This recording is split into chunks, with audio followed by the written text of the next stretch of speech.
Shalom, shalom. Shabbat, shalom. Shabbat, Shalom, warrior lord.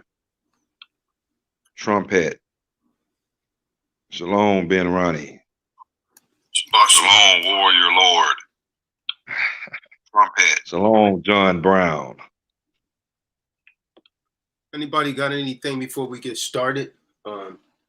Yasha Allah, aka Israel, Benaiah, the T.O.O.C, formerly known as well. Gather together, yea, gather together, O nation not desire. Yasha beam me up. Shabbat shalom, Akim. Any of y'all anything? No, nothing at the moment. Things are still going on as if, I guess the new norm, we're still getting gunned down, still got hate crimes. Only ones that are getting prosecuted, so to speak, are the ones that are on the news. So I just warn our folks, our people that are watching, keep both eyes and ears open. I'll put a message out about pay yourself, prayer, affirmations, and again, getting y'all's word. It's the best way to attack every single day. God. That's all I got. God. Yeah, it's getting real bad out here. Like I say, it's really not getting real bad. It just feels real bad. But as long as the Most High keep setting these plagues and keep afflicting our people so we can keep waking up, it's just it is what it is. The Most High have to do what we got to do to wake us up. A lot of us gonna die and lose our lives, and justice ain't gonna be served, but it's gonna do a bigger cause of waking us up to come to gather together. Yea, gather together, O nation not desire. Zephaniah 2:1. We got to hold that to heart. We got to hold that to heart right there. And that's exactly what's going on. So shalom, fellas. Happy Sabbath. And that's all I got to say right now. We can pass the mic to Will or let T.O.O.C go ahead and get us to the lesson. What about it, Benaiah? Hey, Shabbat shalom. Mighty man Benaiah. Benaiah said this was nothing. Hey, y'all should be Benaiah said our training was nothing compared to cross country. Remember that. Nah, I didn't say that. You might want to go back and listen to that video. That's exactly what you said. You must have misconstrued it. You must have reversed it. We got to target him, Yasha Beam in Massachusetts. Oh hell. Shabbat shalom, family. Shabbat shalom. I just just ready for the lesson. Ready for the lesson. Yeah. So this right here is probably gonna cut a lot of Israelite doctrines. There's been a lot of debate over the name and the Hebrew. A lot of people, one of the reasons I'm doing this, I think a lot of Israelites, when they went down south, and they sent to Moreh Shael Zadok, I think a lot of them got confused. See, our people are often, I guess, impressed and confused, when people speak a language that they're not familiar with. But what our people got to learn that most of these Israelites that are alleged to be speaking Hebrew, they're not speaking Hebrew. Well, let me correct that. They are speaking Hebrew. They're not speaking Eberith. Most of what I'm gonna tell you, all you guys is going around, they're saying Yahusha,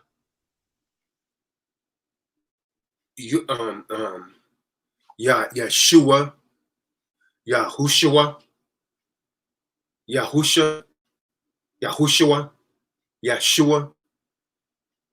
You got that from an Edomite by the name of Lewis White. I know where you got this from, man. I do some real in-depth research, and there's a but yet you claim you don't follow Esau. Yeah, you follow his doctrine, and many of you so-called Torah center Israelites, you Torah only, you got that from Esau. You got that from the Amalekite. You don't want to follow, you know, the entire book. You don't want to follow the volume of the book. You want to follow what you want to follow. So today, you know, we're gonna go into this. It's gonna cut a lot of people and upset a lot of people. And all of you that just, you know, you love to get on the bandwagon. Someone say something real slick, you get impressed. And then you want, I mean, to follow them like you're damn Eric B. and Rock them playing follow the leader. It's not what this is about, man. Where's that guy, David? Oh, there he is right there. Hey, Shabbat Shalom, David.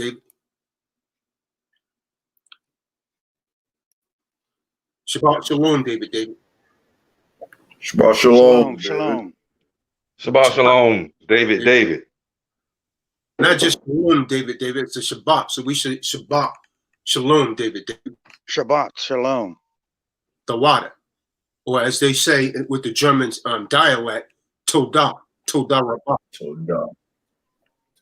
So yeah, let's go ahead and get into this, man. And again, this is not to attack any. I don't claim to be an expert in anything. I just, whatever the spirit puts on me to bring out, that's what I do, man. Now, we're gonna go into the Eberith. A lot of you hear me say the word a lot, Eberith, and you have a tendency to want to compare it to the Hebrew, but in real truth, Eberith is not Hebrew. Very few people really understand the Eberith.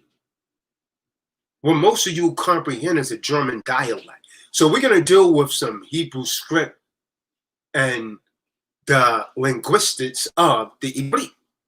Now, Hebrew is a word that's actually, should I say, a altercation or altering of the word Eberith. Eberith. E-B-E-R-I-T-H. Eberith. That's the actual word when you're speaking the language. You understand? So the word is not Hebrew. And we're going to kill all of that nonsense where the simple Egyptologists say, well, Abraham was the first Hebrew. You don't understand our scriptures. You don't understand our book. You're not even an Egyptian. You're an Israelite. You just don't know your origin in the world. So the first thing we're going to start with is, and as you come in the room, give a thumbs up because more people need to hear this message. These other Israelite camps that they're teaching the truth and so on and so forth. So Hebrew is a word that's literally been altered from the original Eberith. Now, Eberith is the spoken language of the man Eber. E-B-E-R. Abraham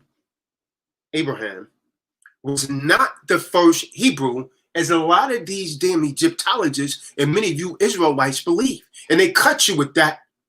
And because the spirit's not moving with you, man, like you think it is, you don't know how to defend that. But I'm going to tell you, man, Abraham was not the first Hebrew, as some have said, but Abraham was actually a descendant of the man Eber, right? All ancient cultures were oral. They communicated viva voce. They were oral cultures. Right? All ancient cultures was oral, which means they spoke. And people's name were actually inherited by their descendants. The children of Yasha Allah. Bereshit. The Greek word for that is Genesis. Let's get it. Bereshit, chapter 14, verse 13. That's a prime example. Someone pulled that scripture, man. Bereshit 14 and 13. Book of Bereshit, or Genesis, chapter 14, verse 13.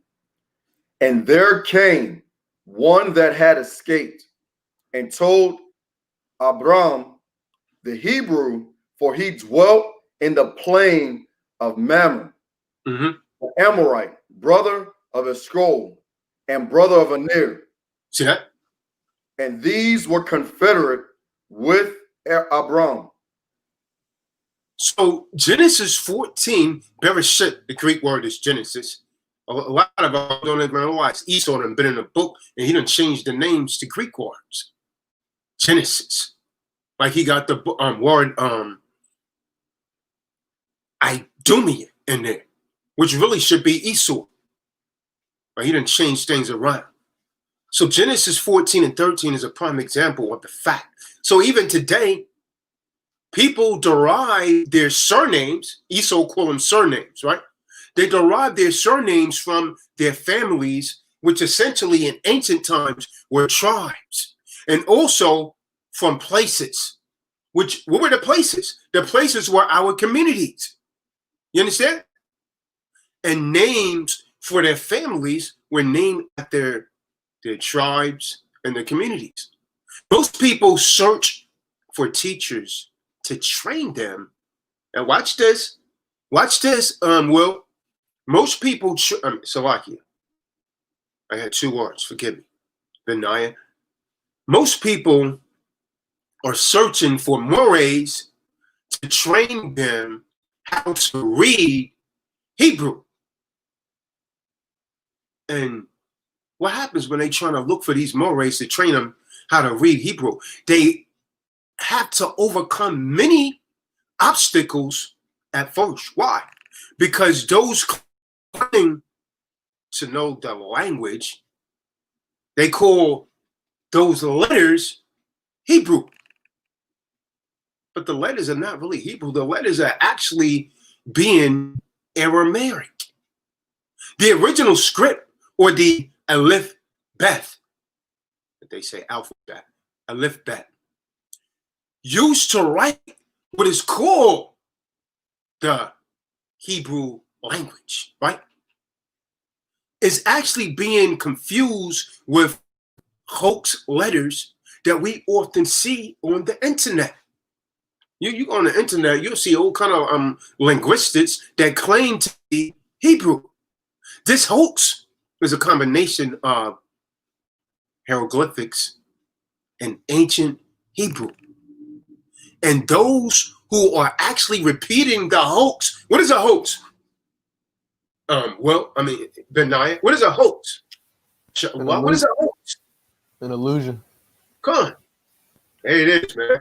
You on point, man. Whatever way, boy, you're a bad Israelite. I'm glad to get your autograph when we was in North Carolina, man. When we get to Massachusetts, remind me to get your autograph. Boy, you're a bad Israelite, man. So I hope it's an illusion, man. The hoax is a combination of the hieroglyphics and ancient Hebrew. You see hieroglyphics on the caves with the Egyptians also, right? And so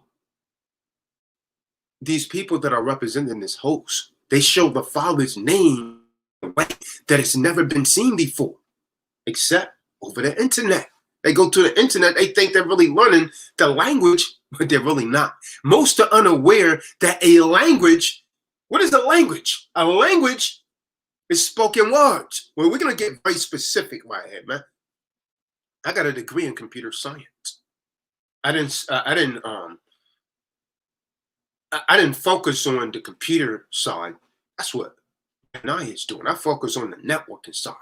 So I'm very analytical, right? And so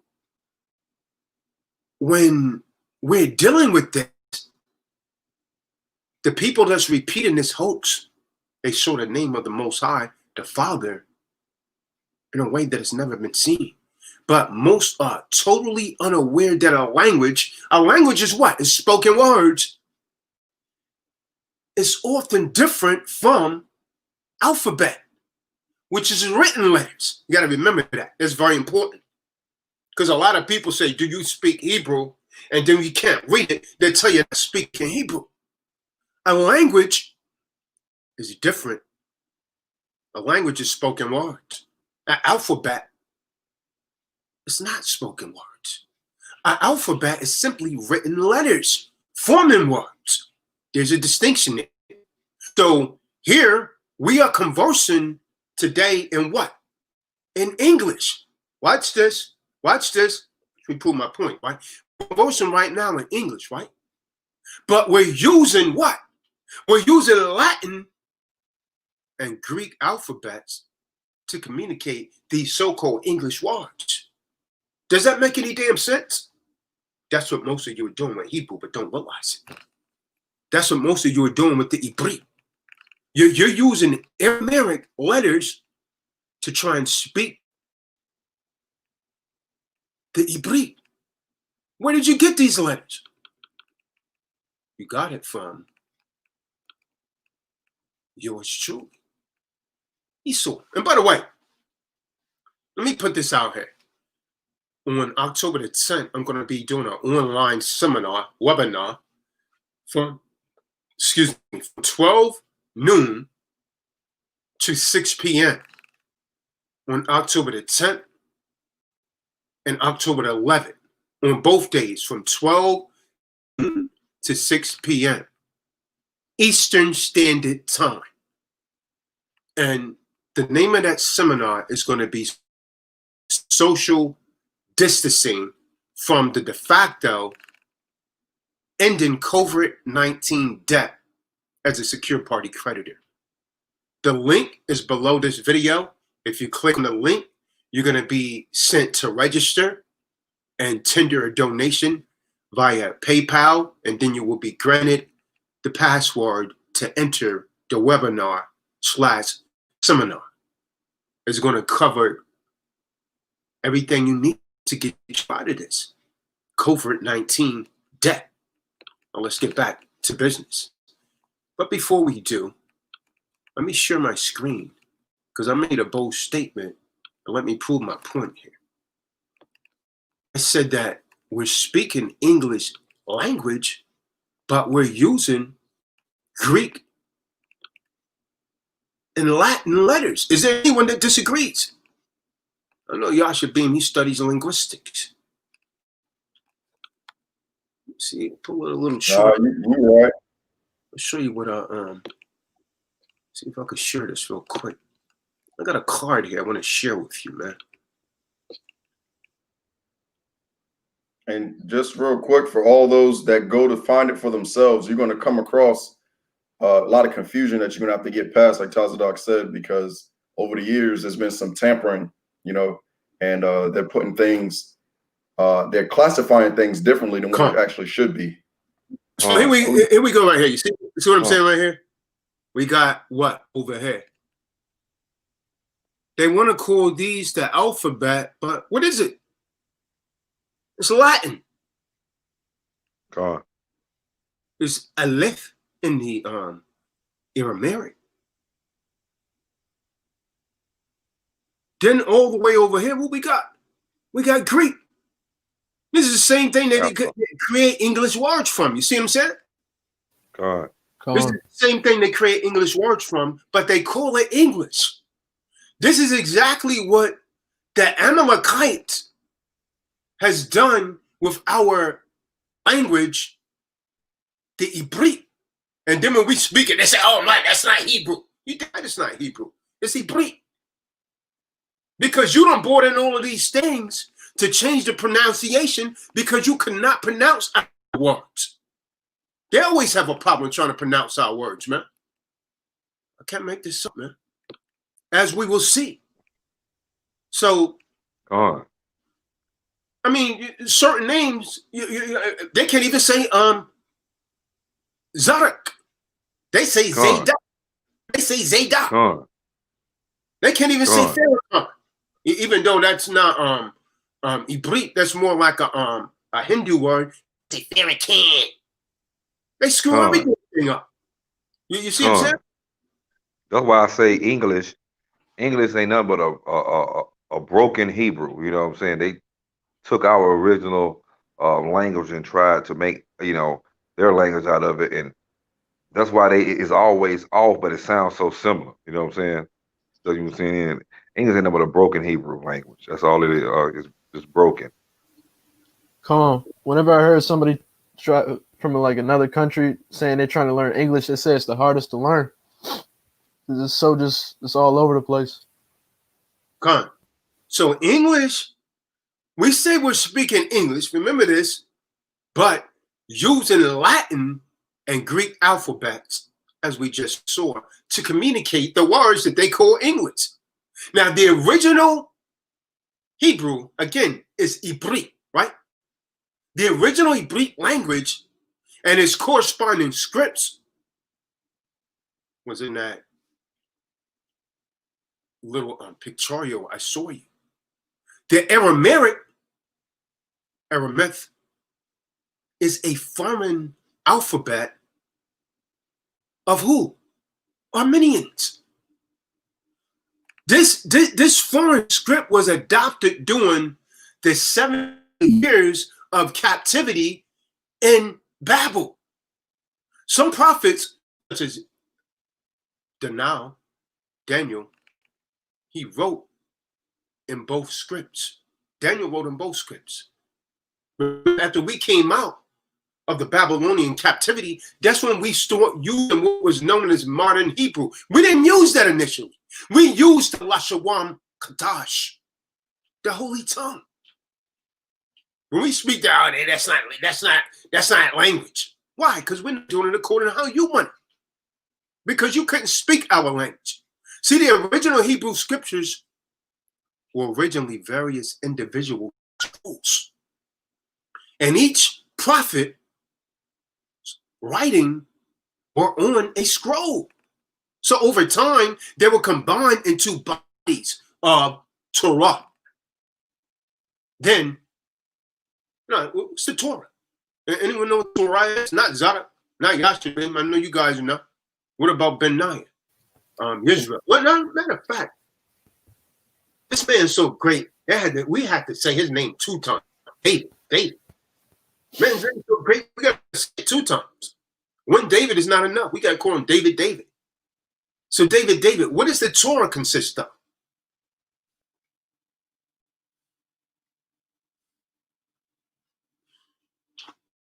Can I be heard, Yashabin? Come on. Yeah, we hear you loud and clear. Come on, loud and clear. David got to manage his device. Come on, David. You heard the question? The Old Testament. No, Plus, wrong. I got my. Wrong. The Torah is nothing but what they refer to as the 5 books of Moses. Right. Those are the first 5 books in the Bible, right? Right. In the King James Bible, right? The books in the Bible, they're not in the proper order. They're not in a chronological order, but we're not going to go into that. Now, after the Torah, you have the writings of the prophets, Nabim. That's the writings of the prophets. And the writings, Kitab, forming the acronym Tanakh. That's what it is, man. Tanakh is what you refer to as the Old Testament, David. That's the complete Old Testaments. So if you search that for individual prophets' names, you could find original scripts called Paleo Hebrew. That's the original script right there, man.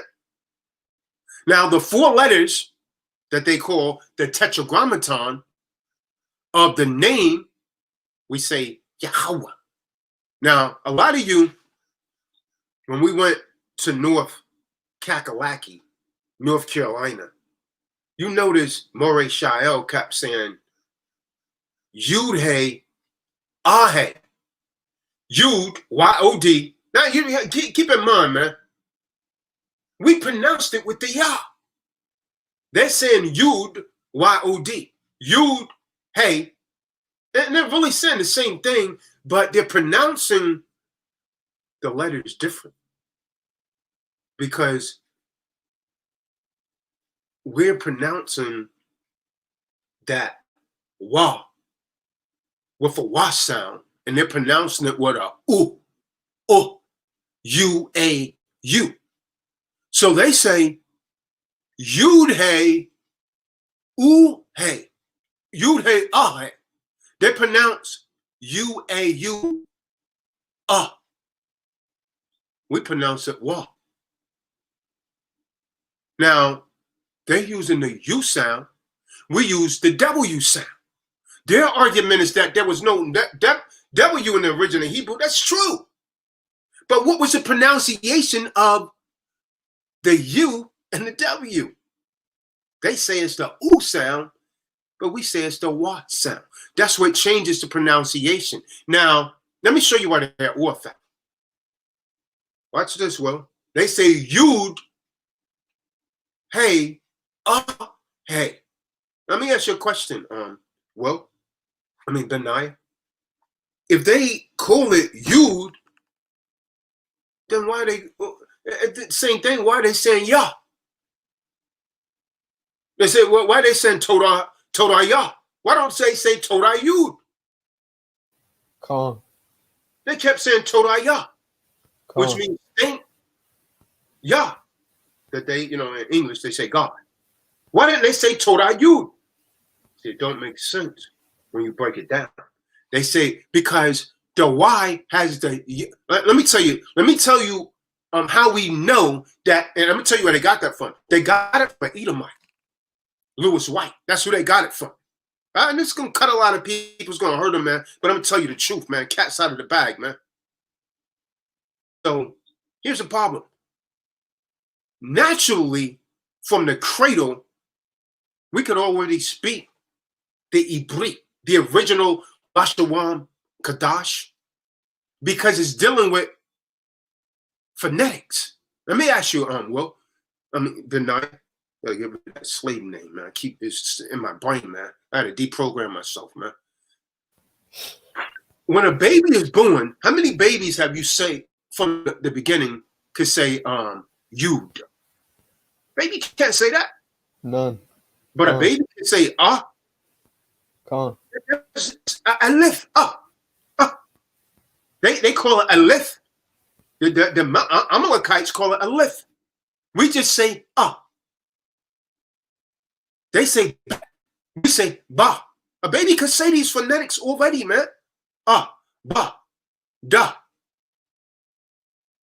So the baby could say ba. What does a baby say when they say ba? They're saying father. Abba. Calm.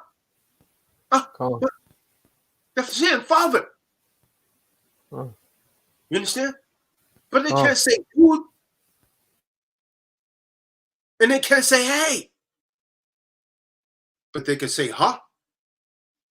So they, the tetragrammaton, we say, and it shows they know the name, man. Because you got that YHWH, right? Yah, ha, wah.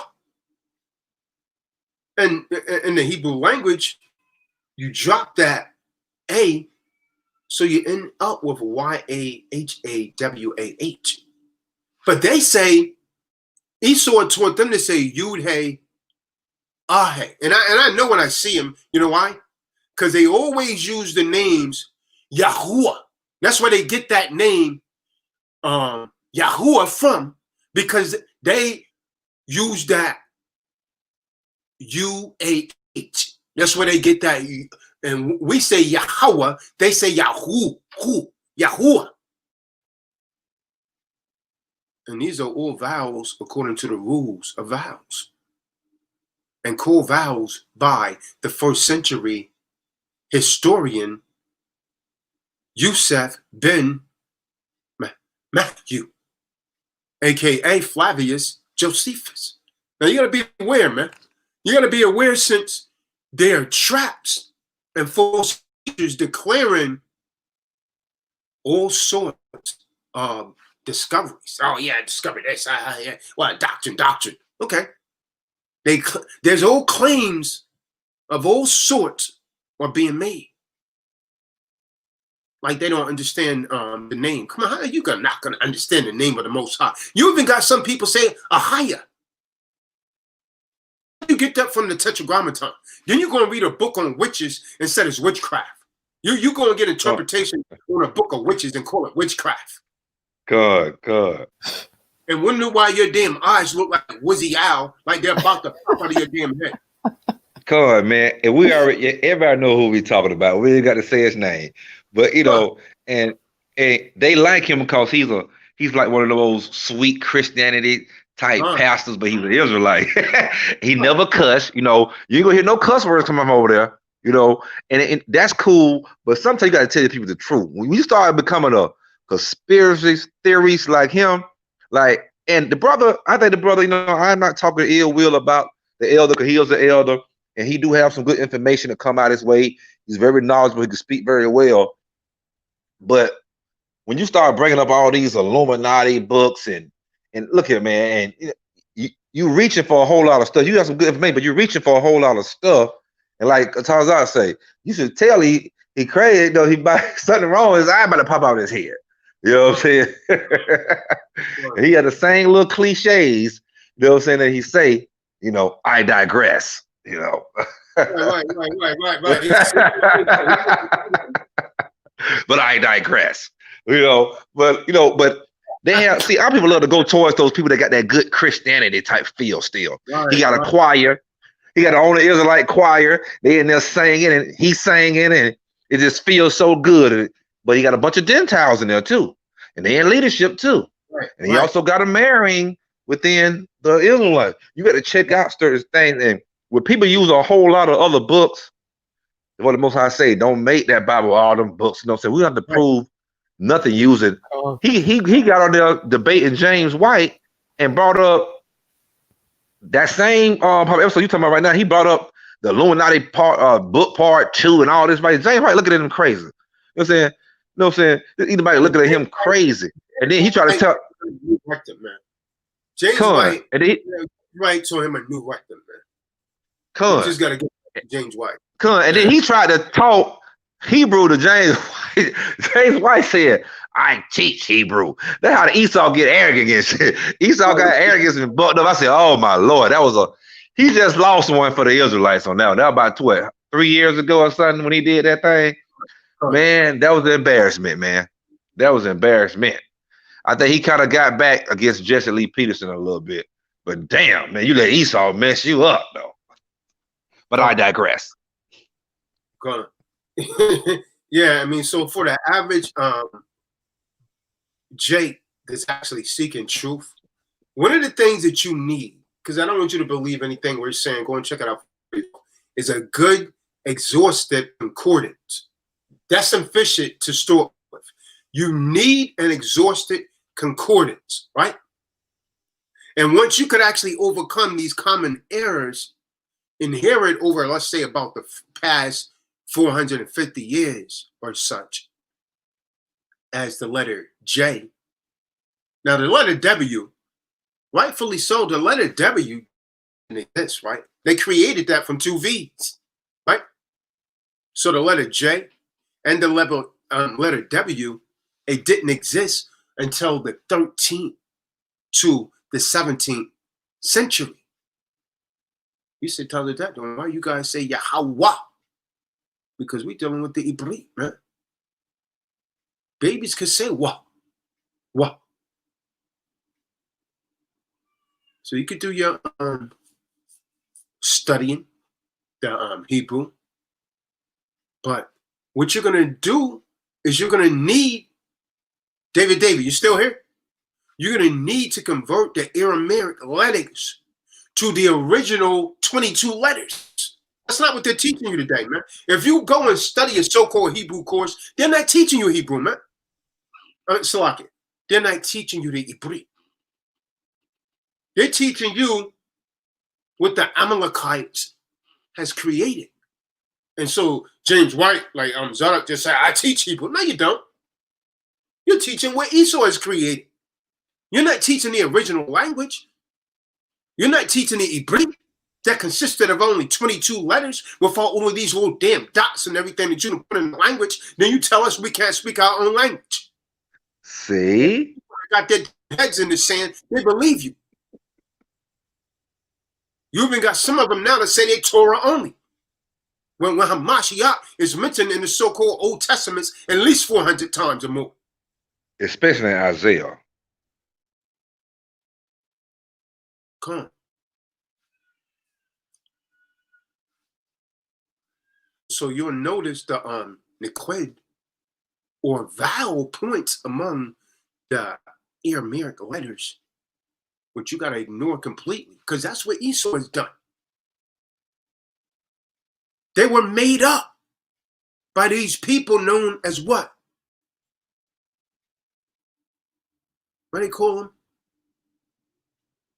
Maserates. What do they call them? Maserates. About 500 years from the 8th to the 12th centuries. They distorted the words. So no one will actually pronounce the true name of the Most High. This is why they got Nate. Nate's an intelligent guy, man. Nate knows the name, man. Nate, man. Nate's Oh, I know he know the name. Nate I know he the know the name. name. And he'll say he don't want to use it as far as his teaching. Like I say, when you know what I'm saying, because of the grant, because of the 501c. When they pray, they say the word Yahweh. I don't really know what I'm saying. I don't been out here, but when they out in teaching or teaching what's that, they won't say Yahweh Shai. They're gonna just read it verbatim the way it is, you know, they'll just say the Most High, and then they'll say, you know, Christ, you know what I'm saying? They try to refer from saying Jesus unless they teaching. Kind of like a lot of when we teaching Christianity and Christians, you know what I'm saying? Especially because they get you start saying Yahweh, or you say the Most High. Yeah, you might say the Messiah. You might call them by the title. They're like you talk about somebody else. They so dumb. But a lot of those, you know what I'm saying? We talking about the Christians, man. Hopefully we can wake all of them up. You know what I'm saying? But we got to really get back to our language, our culture. So these Masoretes, they distorted the language. These Amalekites came in so that no one could actually pronounce the proper name Yahweh correctly. They made it Yehu, Y-E-H-O, rather than Yah, which later became known as what? Jeho, Jeho, in the 17th century. You understand?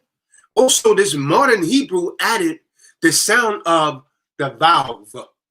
When you study the so-called modern Hebrew, and I studied it, so I know they use the vowel, V-A-V.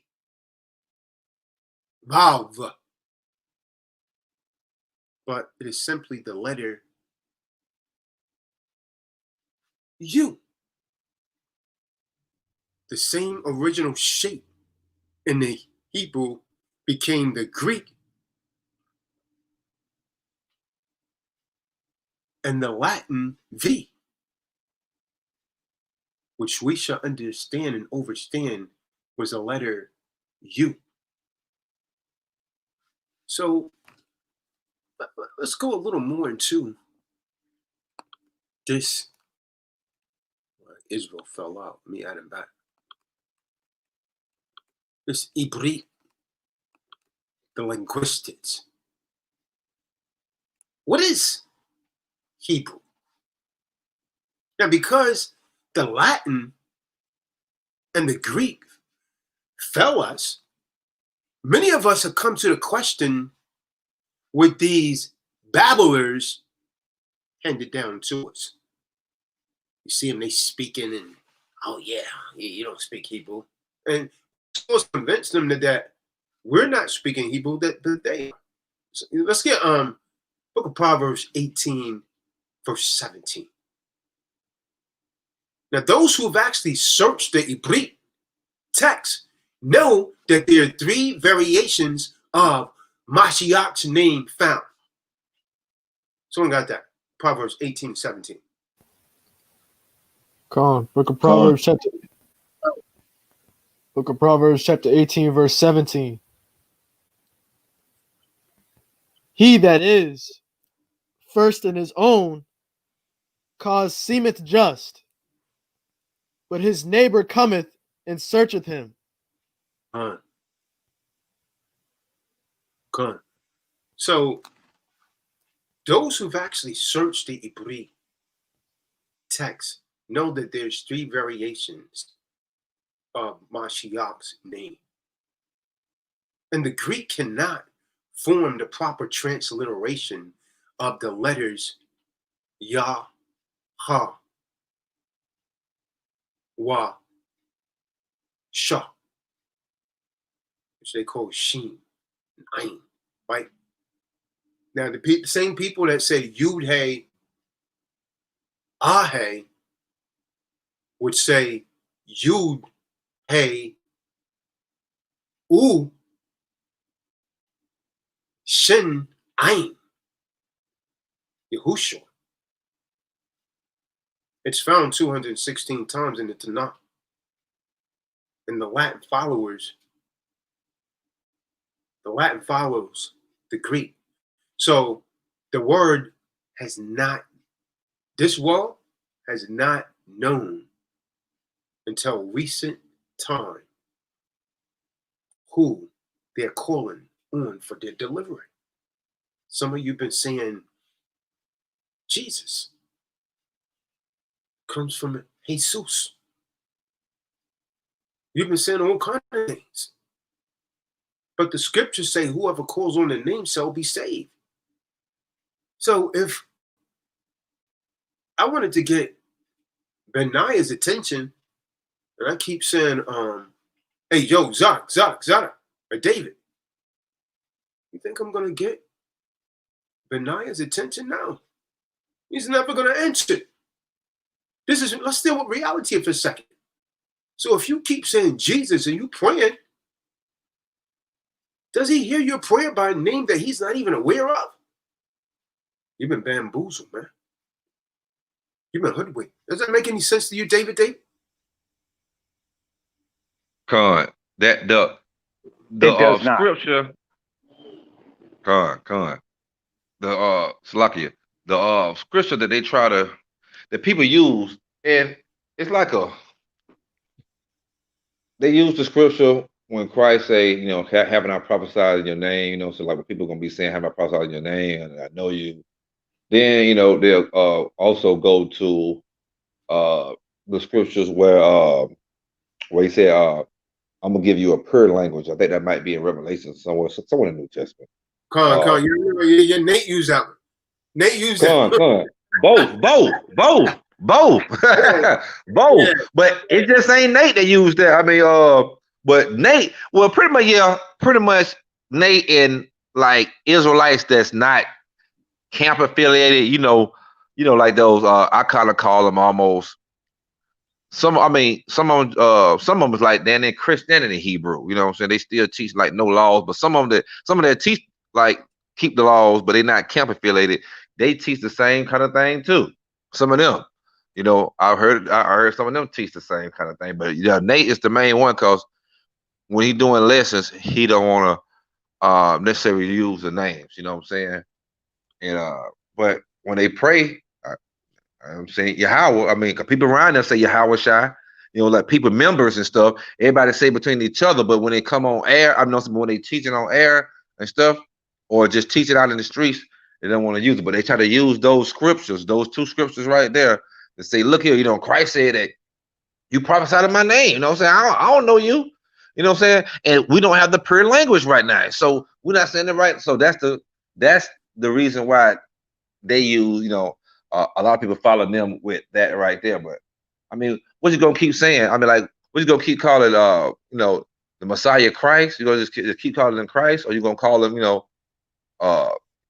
Yahushua, Yahweh Shai? You know what I'm saying? I like to use those 2, Yahushua, Yahweh Shai, Yahuwah, Yahweh. That's just pronunciations. You know what I'm saying? You know, basically, you know, really the same thing. That's what I'm Right. saying. That's It's what pronunciation. It's just like, I'm from Georgia. I say pecans. T.O.O.C from New York, he say pecans. Tomato. That tomato got potato, potato. Whatever. So, that's just pronunciations. But you really know what I'm saying? Like, I don't really argue with those two, Yahuwah, Yahweh, Yahushua, Yahweh Shai. It's just how you pronounce that. I don't agree with Yahweh, not Yahweh. What's that? Who I say I digress and see. They use a higher. That just means that's just a title. I am. That's just a title. That's like saying the Most High in Hebrew. Right. However you say the Most High name in Hebrew, So, I don't agree with that. But, Yahuwah, Yahweh, Yahushua, Yahweh Shai. Can't go wrong. When people get caught in that doctrine, man, they don't want to let it go. That's what it is, man. They don't want, you know what I mean? But let's get what Zadok is talking about, Benaiah. Let's get Zephaniah 3, verse 9. I'll show you what he's talking about. Because Nate used to use that when I was there. Zephaniah 3 and 9. Come on. Look at Zephaniah chapter 3, verse 9. For then will I turn to the people a pure language, that they may all call upon the name of the Supreme Allahan, to serve him with one consent. See that? Hey, Yashabin, can you read that in the King James? I got you right here. Zephaniah verse 3 and 9. For then I will turn to my people a pure language, that they may call upon the name of Yah, to serve him with one consent. Right. So Nate and all the other people like Zadok is saying, they don't say the name because they use this scripture to try and justify it. So just because, of course, the language is not pure, most of us are not speaking the pure language like I'm pointing out now. Most of us are speaking this modernized Hebrew, so we're not really saying the name. So Nate uses this, and the other people using this not to say the name whatsoever. Not to say the name. Because they're saying we're not speaking a pure language. And so we don't know the name. That's what they're saying. We know the name. The name's in the Bible, man. Come on. The name's on the tablets. Right. Come on. The name's on the tablets. I even seen a couple like I said, I seen a couple Edomites. Everybody's breaking up. I seen a couple Edomites. What's that stone you was talking about earlier today over there in New Mexico, T.O.O.C? Decalogue. Hey, David, no one's breaking up, David. Your is messed up. If you say someone's breaking up, no one's breaking up, man. That stone, I even seen Esau go and read that stone. I even heard him read it as Yahweh. Usually they say a few of them say Yahuwah, which I had no problem with that. But I even heard him break it down and saying Yahweh. So when he got to, I think it might be one part where it might have Christ's name on there. I mean, the Messiah. I'm not quite sure or not, but I know I heard him say Yahweh though when he read it. Yeah, go ahead and give a thumbs up. Again, as you enter the room, give a thumbs up. Okay. Yeah, we need to get rid of Cynthia. She need to go into timeout. Wow, what is she talking about? Talking about how we're going over dumb history, but this is necessary for proper understanding. Cynthia? So she's way off. Yeah, Culliner. Hey, you know what's really more boring, Cynthia, is an idiot that will hang around and listen to something that's boring. You must be simple as hell. If this is boring to you and you're still sitting here listening to this, you must be a complete damn idiot. How stupid must you be to sit around and listen to something boring? You don't have a damn life. Why don't you run over to Walmart? Why don't you put a damn mask on, run over to Walmart and purchase a life? go to the game of life and play it because you don't have a life. This is why you listen to us since we're so boring. These people get me sick to my damn stomach, man. What are you hanging around for? See ya. And I wouldn't want to be you. Because your life is boring. Matter of fact, you don't have a life. Now deal with that. How does that excite you? This is a debtor looking for. Does that excite you? That stimulates you, huh? That's what you're looking for, man. Hey, man. See ya. Wouldn't want to be you. Right. God. Y'all should be. Are you holding Cynthia by a string or something? Absolutely not. Yeah. Hey, Will, if you got to buy a string, don't let your ding bang on the dirt. Let it go. Well, since we're waiting, dismiss yourself. I digress.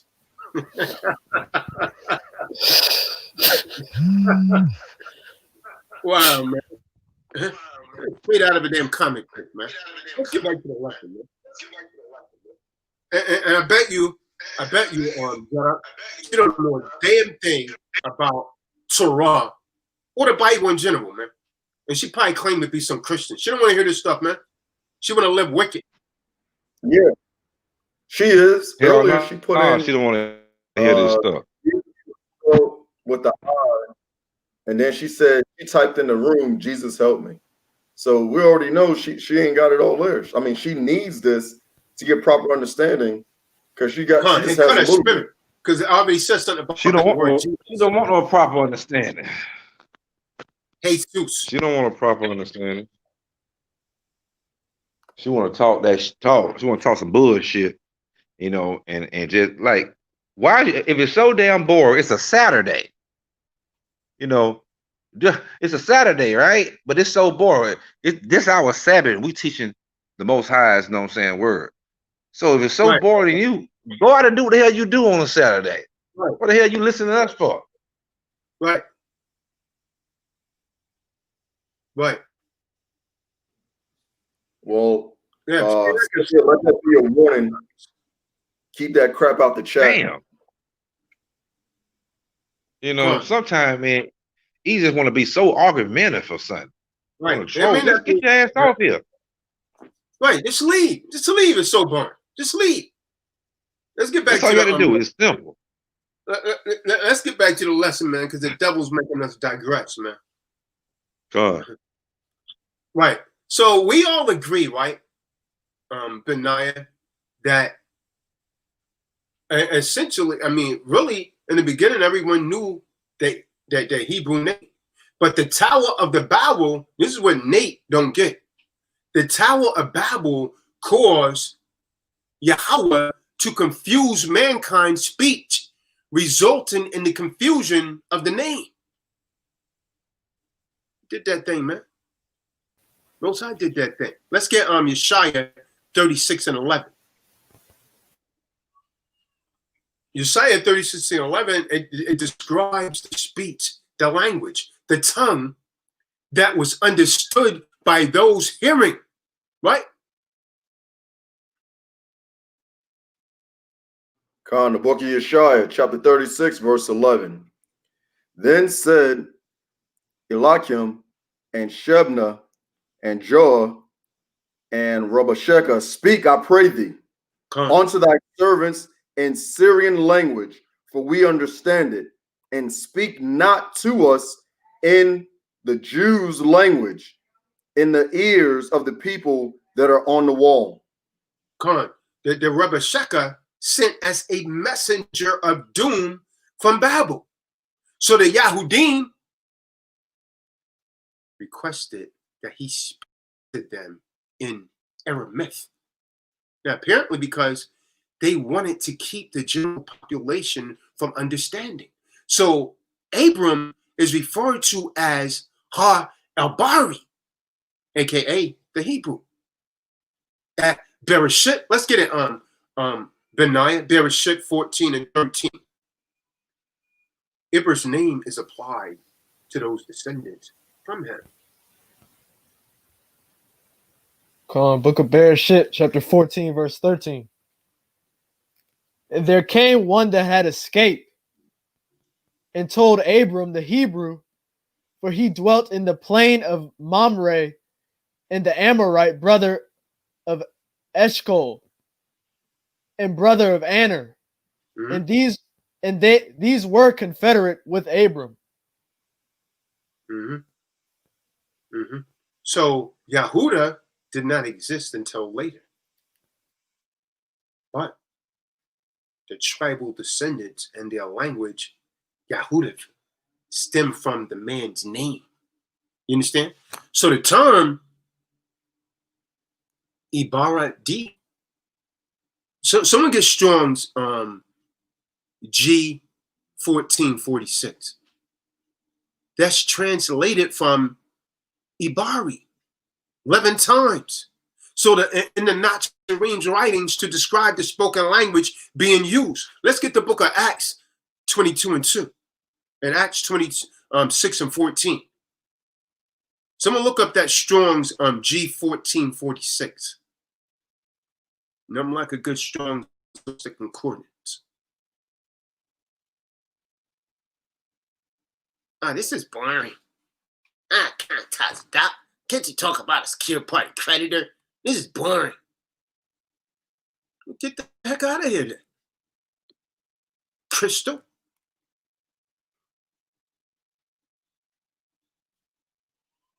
Go and tell people they could get energy from crystals or something and they heal themselves.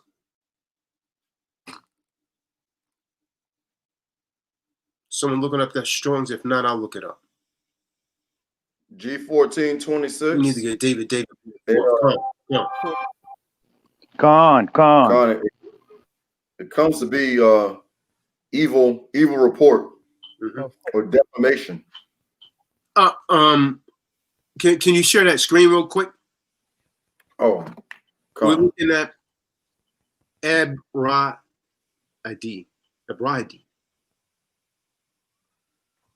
That's translated from the Ibari 11 times in Nesserim's writings.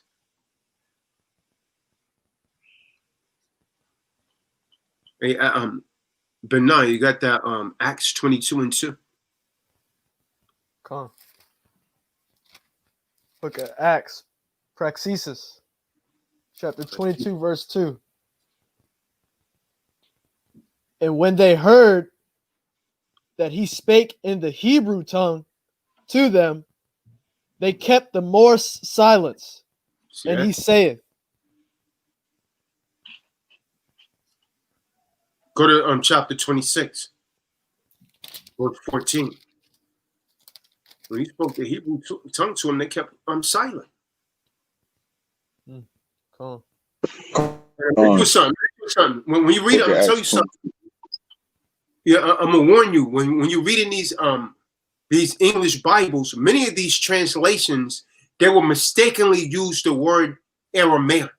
You'll hear a lot of them Israelites that tell you Aramaic is older than Hebrew. You simple as hell, man. Aramaic is the language, man. It's the letters. The Eberith is the language. It's a spoken language. Yeah, someone got that Acts 26 and 14.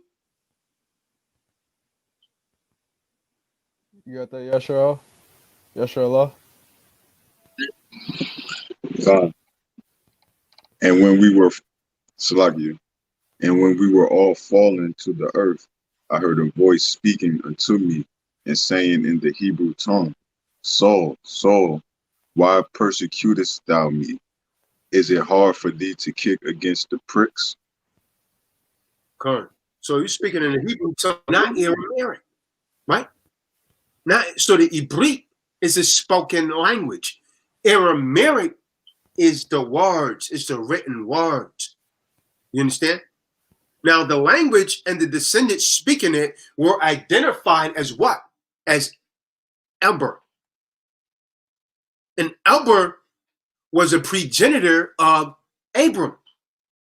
Someone look up Eber, man. E-B-E-R. Someone look. Let me see if I can look him up real quick, man. I got the 1446, the Strongs. Oh, Yasha Beam had pull it up. Oh, here it is right here. Man, that's small, man. I can't see that. Can anyone see that? Con. There you go. You see that word Eberith there? Do, do, do, do, do, do, do.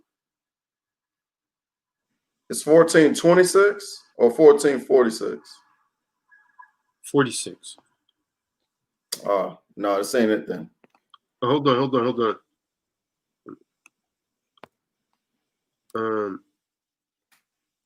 1446. Come. All right, I got you.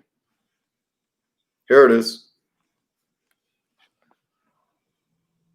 Yeah, there you go.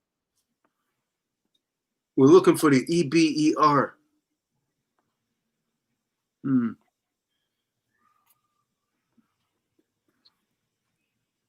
Well, it references It referenced the EBRAIDI, right? yeah. And that right there, the Eberith is actually translated from Ibari. It's translated from Ibari. See if you could find someone Google that word Ibari. See there. Eber, the Ibari comes from Eber, who was actually the progenitor of Abraham, showing you that Abraham was not the first Hebrew. So during the time of Yeshaya, that same tongue was also known as Yahudith. Con. And we can confirm that in the scriptures, man. Con. And you know what's else a big topic as far as is what we're talking about now, as far as its names and is it Hebrew or not? And I'm asking this right here. They're debating now. This is a debate. I mean, it's really kind of I'm kind of like you know, inquisitive on this right here. Moses. Is Moses a Hebrew name or is it an Egyptian name? Because we don't see any other people in the Bible named Moses at all. Is it a Hebrew name or is it an Egyptian name? That's up in the air right now. Thought it's Mashah.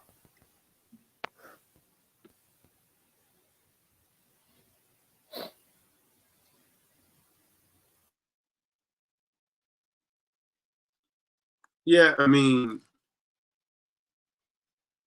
it's kind of like when, you know, Shadrach, Meshach, and Abednego was in captivity. They changed their names. You know what I mean? To the names of their captors.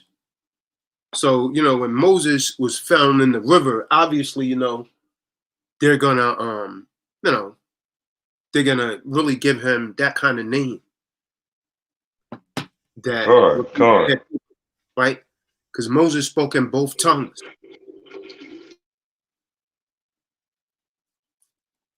Yeah. So you know, these what a lot of the Amalekites has done, they put a lot of dots in the name Yahweh, and now they got a lot of people saying Adonai. They got a lot of people saying Adonai, and you're calling the Most High Lord, and so on and so forth.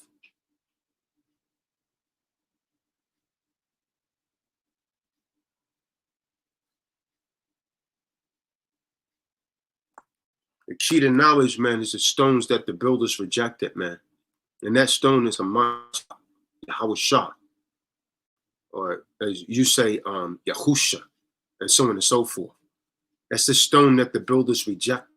That's become the cornerstone.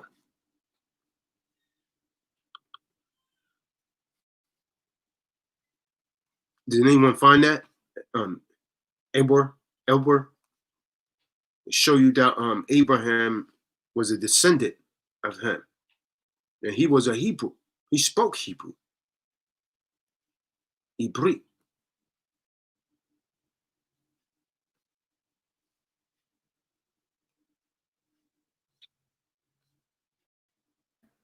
No, I'm finding a lot of clickbait.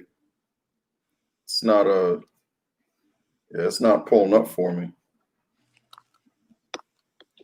I'm coming up with Abayarth and different things like that.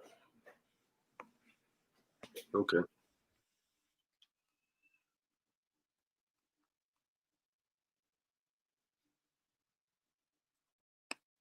Yeah, the scrolls of Yeshaya, it was placed amongst the Dead Sea Scrolls approximately what? I think like 125 BCE.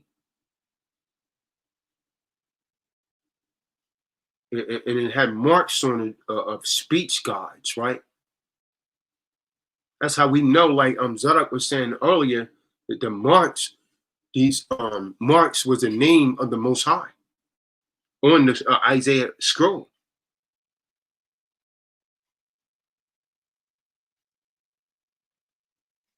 Around 125 BCE. Matter of fact, that's one of the things, isn't that one of the things that James White had brought out against yeah, that's what he cut. Gone.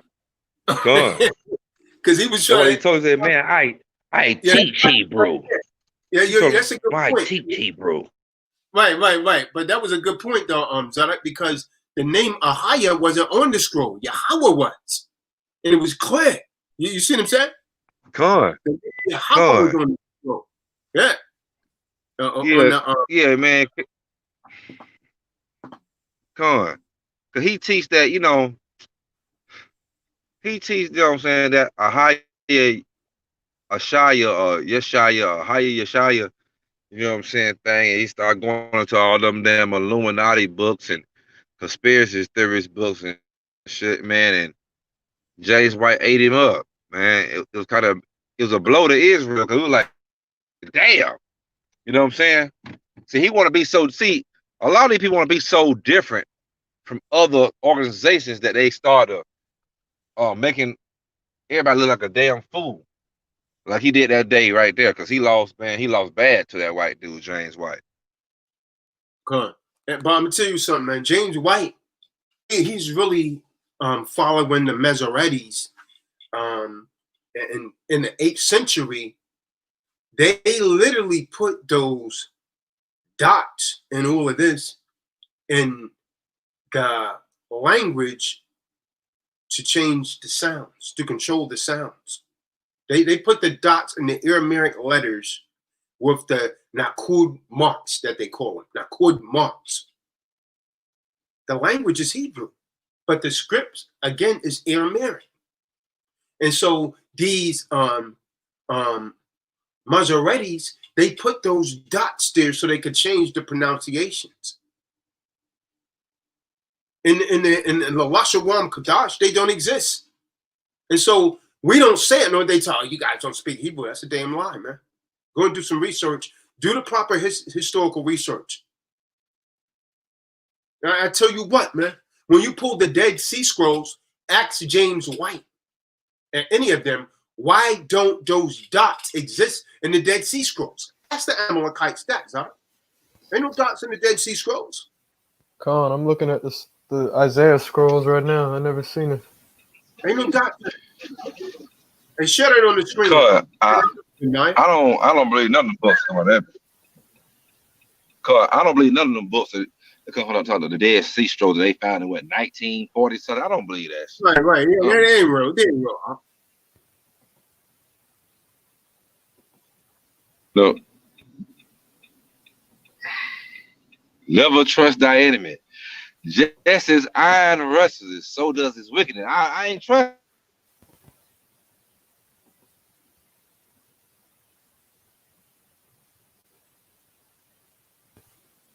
Yeah, I spelled it different. It says he's the ancestors of the Israelites and the Ishmaelites. That's who Eber is. What was that, Yashabin? It pulled up in Wikipedia. I was trying to find another source, but it reads that Eber was a great grandson of Noah's son Shem, and the father of Peleg, and so on and so forth.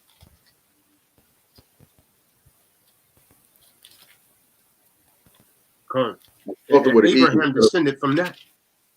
Yeah.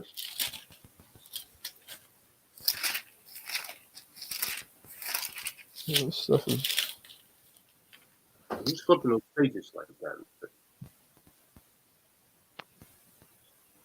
So what happened, folks, is in the 18th century, my dude, Yao Jacob, a sophisticated method of using vowel marks was actually developed in the 8th century and has actually been promoted successfully now for many centuries. And if you don't use it, if you go online, study any kind of Hebrew under the Amalekites, those that refer to themselves as Jews or Jewish, and you don't have these dots, they're going to say you're not speaking Hebrew, man. They're going to tell you can't speak Hebrew. They're going to tell you that's not Hebrew. This is why they say Lashawam Kadash is not Hebrew. That's not a proper language. You can't say that. Oh, my gosh. That's what they say, man. Because they didn't understand our language. So they added their dialects. You understand? Oh. This is why they said it. cool. And that reference of Genesis 11 and 14 checks out. That's where Eber is mentioned inside the lineage. EBER. Is that what we're looking for? Con. Yeah, bring that up. Con. That's what I'm looking for. Book of Bereshith, chapter 11, verse 14. And Salah lived 30 years and begat Eber. And Salah lived after he begat Eber 403 years and begat sons and daughters. And Eber lived 430 years and begat Peleg. And Eber lived after he begat Peleg 430 years and begat sons and daughters. And it goes all the way down to Abram.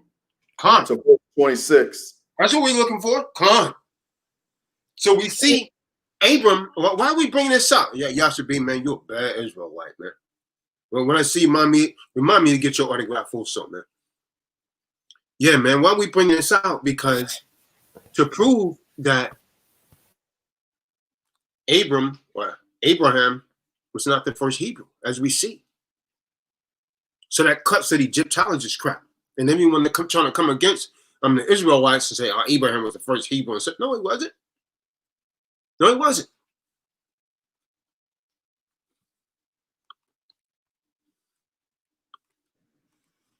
Yeah, so Genesis 11 and 14 has the lineage all the way down to verse 26 and verse 27, and it has Abram in there. So yep, so definitely not. He's not the first. There's been many more beforehand, but that's where they get it from, Eber or Ibar, and that's why I was messing it up because I was thinking about it from the Lashon Kadash, and it is what the I sound, but in English, they do it with an E. Con, Abar. Just like they switched the Eberith to Hebrew. You understand? Con. They used the transliteration. The damn Maseratis did that. They call it Hebrew. We never had a language called Hebrew. It's the Eberith, to say it properly. This is why when I be Akmevin Eberith, I don't say Akmevin Hebrew. Akmevin Eberith. Atamevin Eberith. Ken, sa. Animevin sa Eberith. Yeah, speak a little Hebrew. We don't say Hebrew, it's Eberith. That's the proper pronunciation. That's the language. But when we're dealing with the writings is Aramaic. Usually a lot of Israelites, even the one West Israelites, they teach you Hebrew is older than Aramaic. You don't know what the hell you're talking about, man. One of them is speaking it Viva Vose. That's the Eberith. And the writing it is the Aramaic, which is the letters. Con. So we have the key. We are the guardians of the name. We are the Nazarene, the followers of Yahusha. Now, here in the last days, man, Yahusha is getting his bride. You know what his bride is, man. The wedding's about to take place, man. Many of you gonna get divorced. You're not gonna be a part of the wedding, man. And those haven't stored up extra oil of his name. All you that have a conspiracy to conceal his name.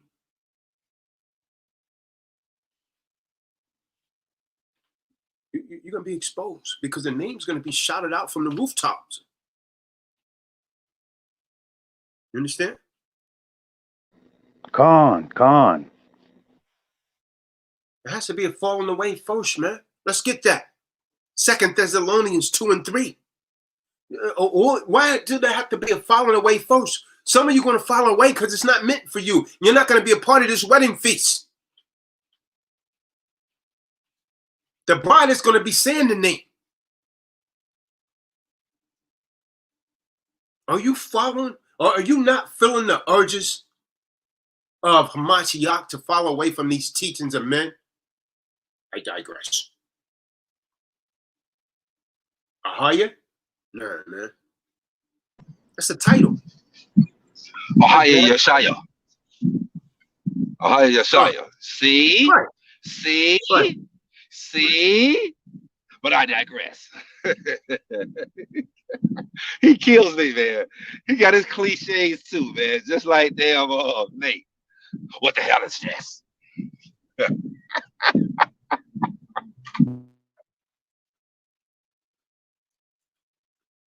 And now you're singing.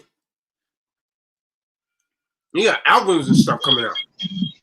Oh man, that's all he is. Listen, I like to watch this little news thing he be doing, but hell, all this shit is a damn.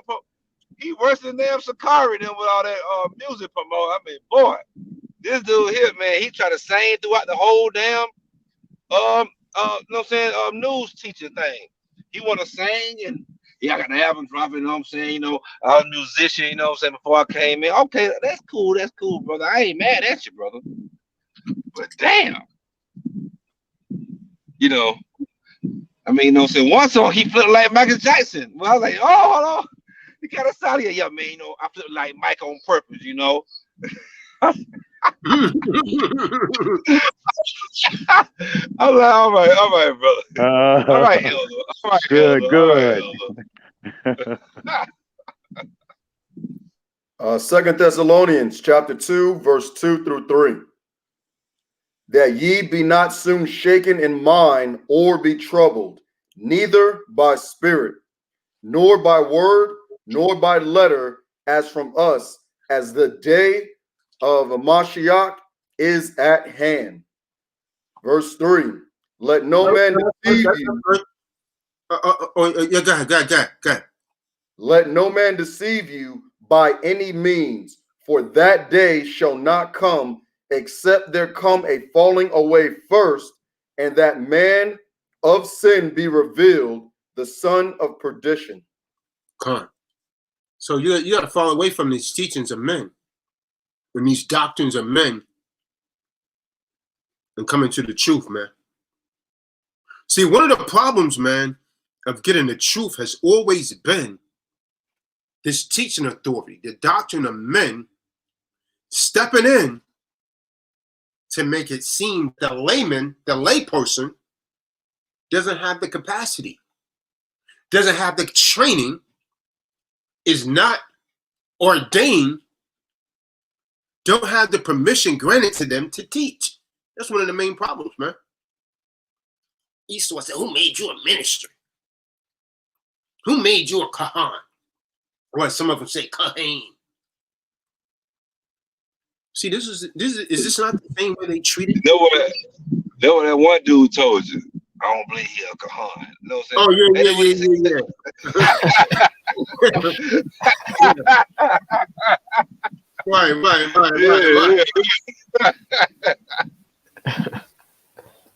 Right. And he was sweet as damn sugar. Sweet as damn sugar. And then he got mad. Sweet as, hey, boy, he was sweet. Hey, he was sweet as sweet and low, man. He was sweeter than sweet and low. That old pink package that grandma and grandpa bring out. That artificial sugar. He was the artificial sugar. You know what I'm saying? Then when I told the young man, yo man, you effeminate, he tossing his hair back like I'm Rick James, bitch. He tossing his hair back like Rick James. Like he was a stupid freak. Yeah, man. He got in his feelings, man. I'm Rick James, bitch. Laughing out loud. Remember his hair? It had his long. He started flipping his hair back, man. Like he was Rick James or someone, man. Yeah, he had that fire and desire, man. He got upset, man. He got upset. Then he had the audacity to try and come back after that. Like, not happened. And what the hell happened to you, man? You had a lobotomy? You forgot what you said? Yeah, he did. Yeah. Like he had a lobotomy or something. Like he forgot everything. Man, Mildred got hold to him, man. Mildred got hold to him. Come on, but that, that's the thing when you read the up, man. Because why? Because he released so much truth, he was a threat to their fragile egos, man.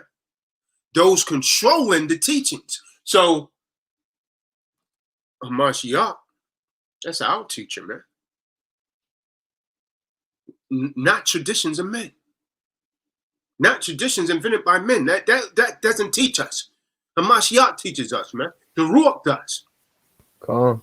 And the name is the key of knowledge. Because why? It's the rock. And it's rejected by the builders. Someone get Psalms 118 and 26. The builders are rejecting the name. Nate, you better say that name, man. You better start saying that name Friday nights. You said better start saying that name on your Friday night show. Y'all will stop. You better start saying the name again. You know the name, man. We used to say the name all the time, man. What happened to you, Bubba?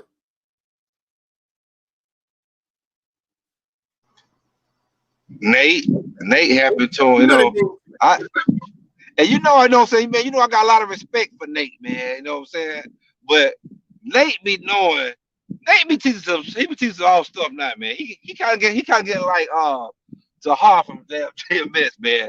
Like a lot of truth. That when you start teaching stuff like, and this is why I had to leave. I couldn't go back there. When you start teaching stuff like, hey man, when you leave us, your name is written and is blotted out in the book of life. There's no repentance for you. Like, man, who the hell you think you are? I mean, you the biggest kid. You got knowledge. You big. You everywhere. But man, that ain't ordained by the Most High. Ordained by Christ. I'm about some.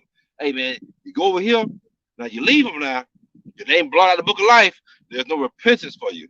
Who the hell is you to tell somebody like that? I mean, that's ridiculous.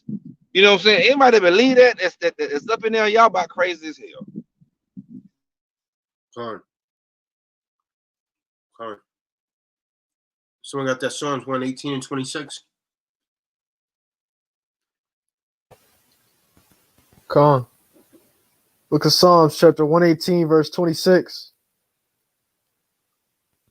Blessed be he that cometh in the name of Yahweh.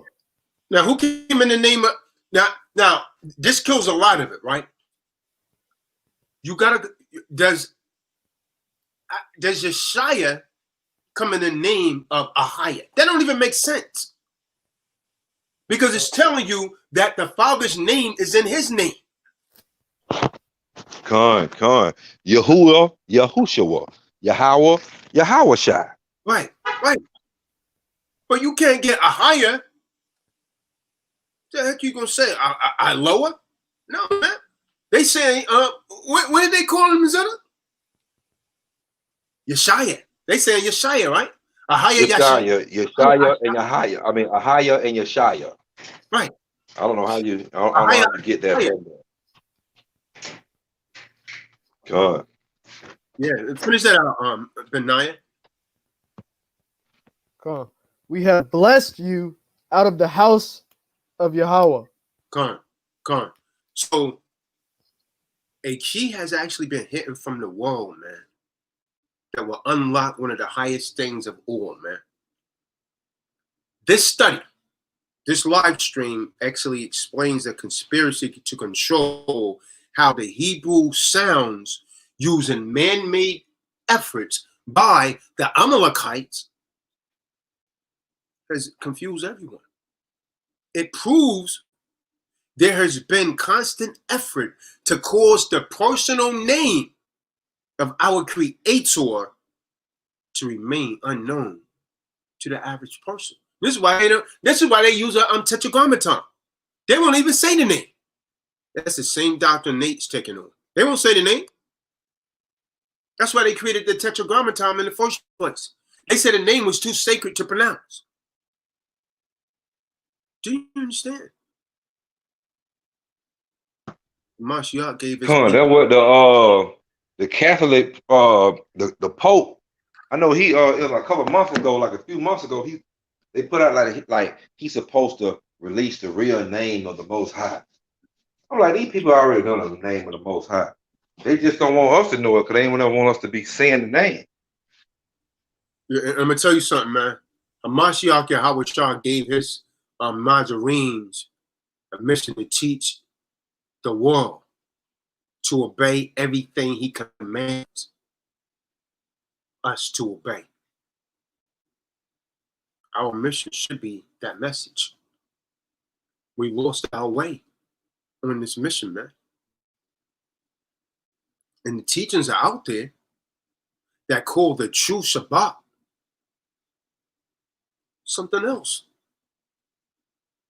You got teachings out there now, Zara, that's saying that the true Shabbat has been lost. Our knowledge of the true sound of the name, of the true genetic descendants of the covenant, has been lost. There are even teachings claiming that the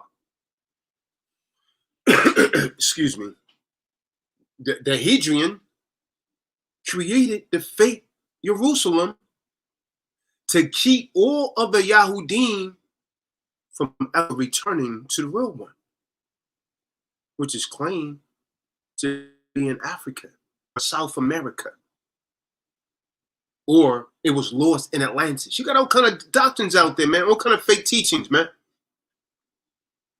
All of these lost things, only one of them prophesied, man, to be rediscovered in the last days. And that's the name of Yahushua. The name of Yahweh, or you might say Yahuwah. Psalms 102, 18 through 22. Psalms 102, 18 through 22. Let's get that, man. Come on. Book of Psalms 102, chapter 18 to 22. This shall be written for the generation to come. See that? Come on. Read. And the people which shall be created shall praise Yahweh. Mm-hmm. Verse 19.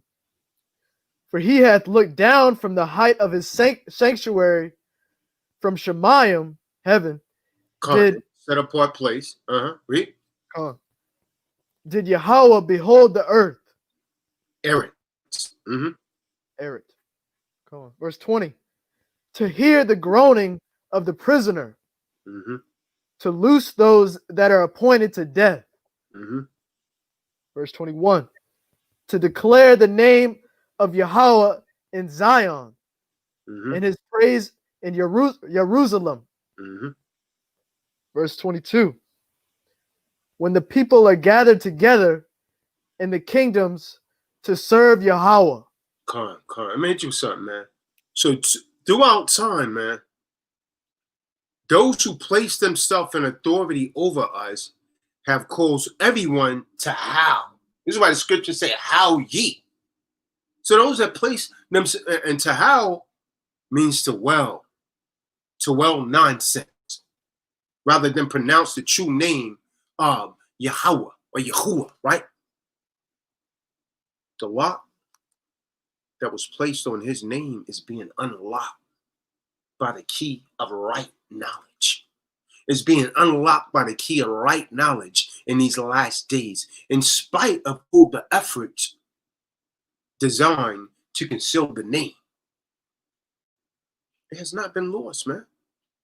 We are living in the times of restoration as prophesied at the book of Acts 3:19 through 21. Let's get that, man.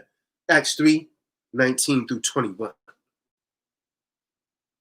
Soon the world's going to learn the name, man. It is not Jesus. Who's that lady name that was before? What was her name?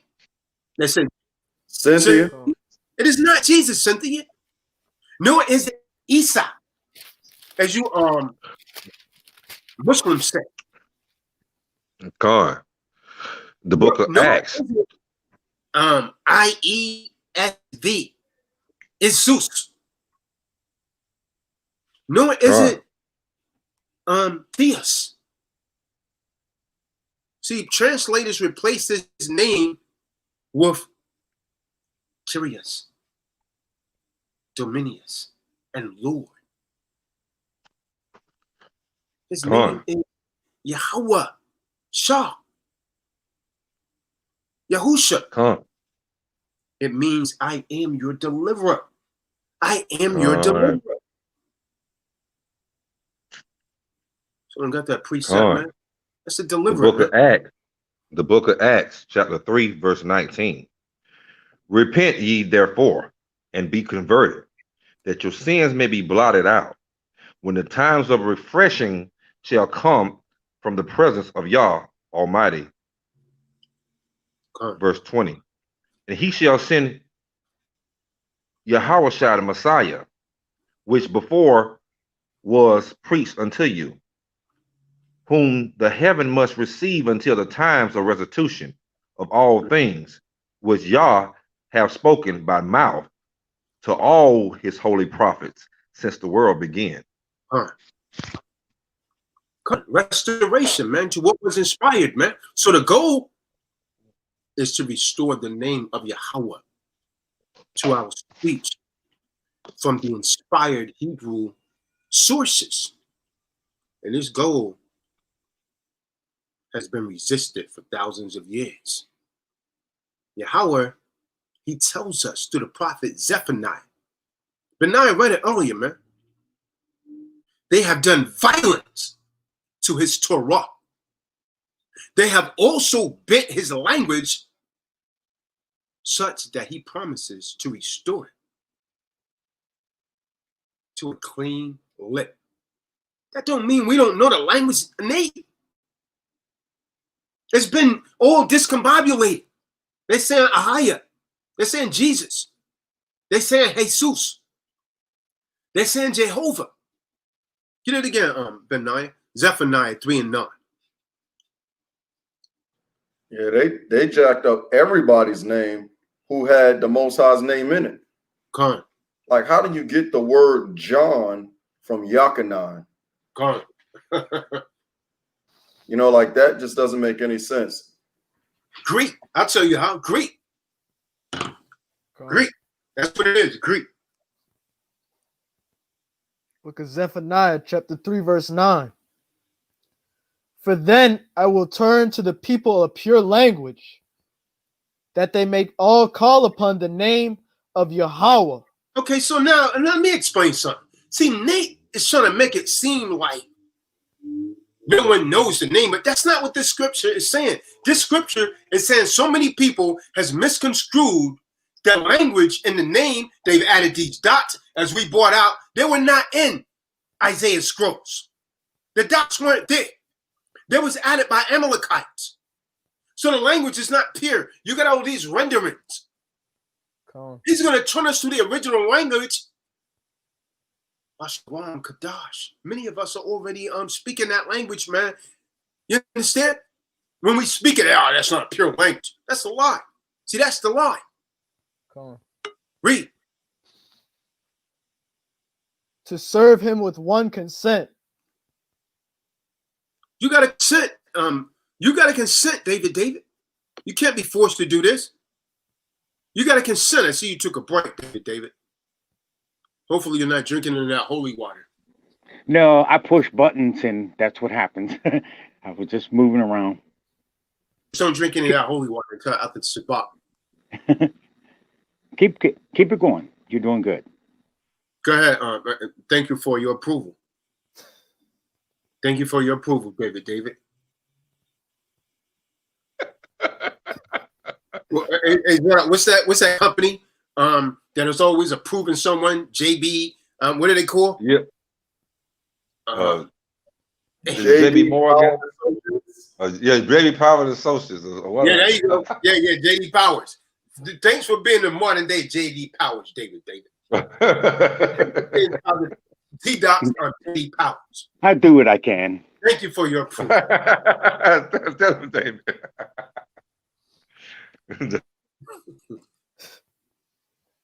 Go ahead, Benaiah. Verse 10. From beyond the rivers of Ethiopia. No, that's it. We're good. Someone get your shy of 52 and 5, man. I say those that rule over men, they make them howl. And I told you what the howling is, man. You babbling nonsense. You well nonsense. The book of Yeshaya, chapter 52, verse 5. Now therefore, what have I here, saith Yahweh, that my people is taken away for naught? They that rule over them make them to howl, saith Yahweh, and my name continually every day is blasphemed. Come. See, his name is blaspheme. You see that? How's his name blaspheme, Cynthia? By calling him Jesus. By calling him Jesus. By calling him Jehovah. Jay-Z going to make a damn song talking about Jehovah. You don't know what the hell he talking about. You simple Negroes in the ghetto think you saying the name of the Most High. He calling himself Jehovah. I mean, that's only what, 1800s? Yahweh. Yahweh. Yeah. Yahweh. 1800s. That's it. Barely 200 years old. No. We don't want it your way. We want it Yahweh. Yah. Sounds like they're speaking proper some British or something. Not Yah. Yahweh. We want it Yahweh. This ain't no damn Burger King. You can't have it Yahweh. You gotta have it the only way, the way of the Most High, man. Not Yahweh or your way. Next damn thing you be asking for is a Whopper. The only Whopper you're gonna get is that damn missile. And you people don't repent, you're gonna be missile food. Now you can like that, understand and believe it or not, man. Now, what are all these transliterations? Because this is what got everyone confused, like Yashabin was saying. How do you get John out of Yakanan? See, these transliterating transfers the letters of a language to another, preserving the exact sound of the original language. See, the original Hebrew words, even the letters to spell those words, are inspired by Yahweh. You can't change those. People don't know what's happened or why when they see Abraham spell Ivraham. Ever seen Abraham spelled that way? I-V-R-A-H-A-M, or Ibrahim, I-B-R-A-H-I-M? Don't tell me you haven't seen it. You've seen it. People on the damn internet. See, the Hebrew name begins with the letter A, or they say Aleph, right? The letter A, the first two letters are A-B, not A-V. Eber and Emmanuel both begin with the letter Ayin. See that? How did you see it in your Torah Yashabim? They put the I there, didn't they? Yes, I bar, but I had to look it up differently. Right. That's how it's supposed to be, because it has the ayin sound. They didn't change that, man. If you say Ibar and Emmanuel, they both begins with the ayin. It looks like an eye. It could be that could be rendered as E or an A, depending on the word. You understand? So often, Ibar, or if you write it in the English, it would be E-B-E-R, a bar. And Emmanuel, or Rona is spelled I-B-E-R. And I-M-M-A-N-U-E-L, Emmanuel. See, on the internet, people are spelling the cities of peace, Yah-Rusalem. Y-A-H-R-U-S-H-A-L-E-M. Stop me where I'm lying at, David. And they're making up names like Mar-Yah, M-A-R-Y-H, and others. They're making this stuff up, man. They hear Yara, shoot, or Ra, moon, and they falsely perceive the sound of the name, so they insert the Yah into the word, which is off. You don't understand linguistics. So the confusion of Hebrew continues as if they're aftershocks from the mouth quake at the Tower of Babel. See, the first two letters of the city of Jerusalem are Yah, Ra, or as they would say in the modern Hebrew, Yod, Resh, not Yah, Ha, or as they would say, Yud, Hey. Yet teachers are spelling it as if the name Yah is in the word. All this confusion is from the combination of many of the reasons that we're going over. Hebrew should be understood as the language, which is the speech of the man Ibar. Yahweh's word refers to Hebrew by the term Eberith. Eberith. As teachers attempt to teach Hebrew, the original Hebrew script is often ignored entirely, and they use Aramaic script while calling it modern Hebrew. This is what Morey Shion was doing. The Aramaic script was inherited from who? From Babel. When we was in captivity in Babylon, when we came out, that's when we started speaking the so-called modern Hebrew. It came from Babel, man. The days of Nimkayah. You say Nehemiah. I say Nimkayah. Right? Who did this? The Masorites invented them in the 8th century to control the sounds of the words. Aramaic letters with the Nakud marks, which are all these little dots that you see around what they refer to as modern day Hebrew. These marks, again, amongst the letters, don't exist in any of the original scrolls.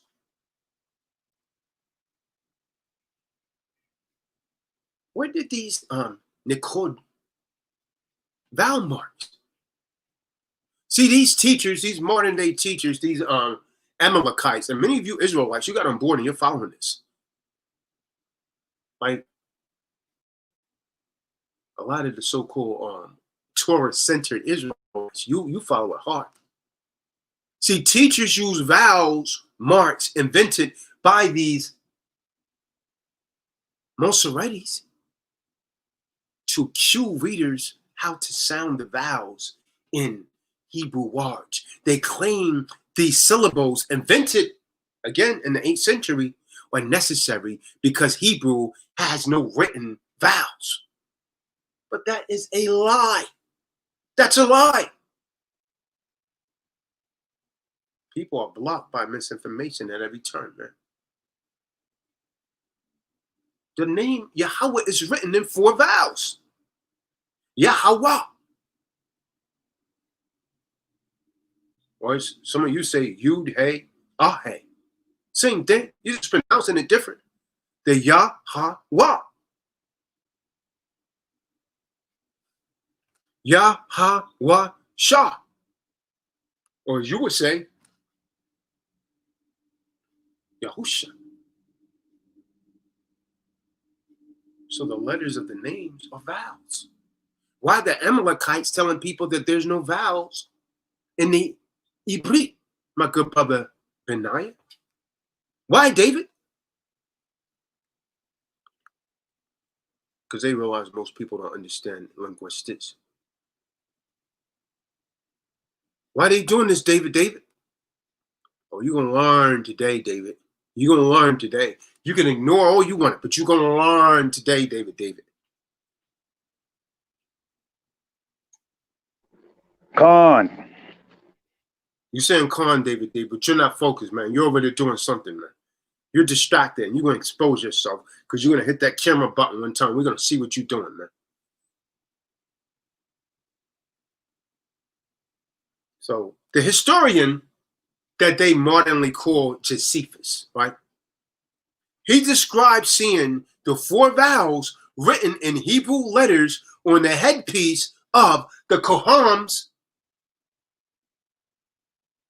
Gadol. A mitri, also of fine linen, encompassed his head, which was tied by a blue ribbon, about which there was another golden crown, in which was engraved the scarce, meaning Kadash, holy, name Yahweh. Or some of you say Yahuwah. It consisted of 4 vowels. So then why are the Amalekites teaching that there's no vowels in Hebrew? It's a lie. They lying to you. You're following them, man. Let me hit you something, man. Uttering that holy name, man. Uttering that Kadash name, that set apart name, was forbidden during the Babylonian captivity because traditional practices. The vowels marks are intended to stop the proper pronunciation of the name. This is why they putting it there, man. Cueing the readers to pronounce Adonai. They came up with that, man, in place of that actual name. And they admit it. To utter the name aloud was, and still is, by the Amalekites, considered blasphemous. Yet, the Niqab distortions are the true blasphemy of the Most High's name. That's confirmed by the fact that in 2008, a papal bull was issued that forbids the name Yahweh in worship, songs, or prayer. And the reasons that they gave this prohibition is to honor the long-standing traditions to never pronounce the name. Seems like Nate has gotten on board.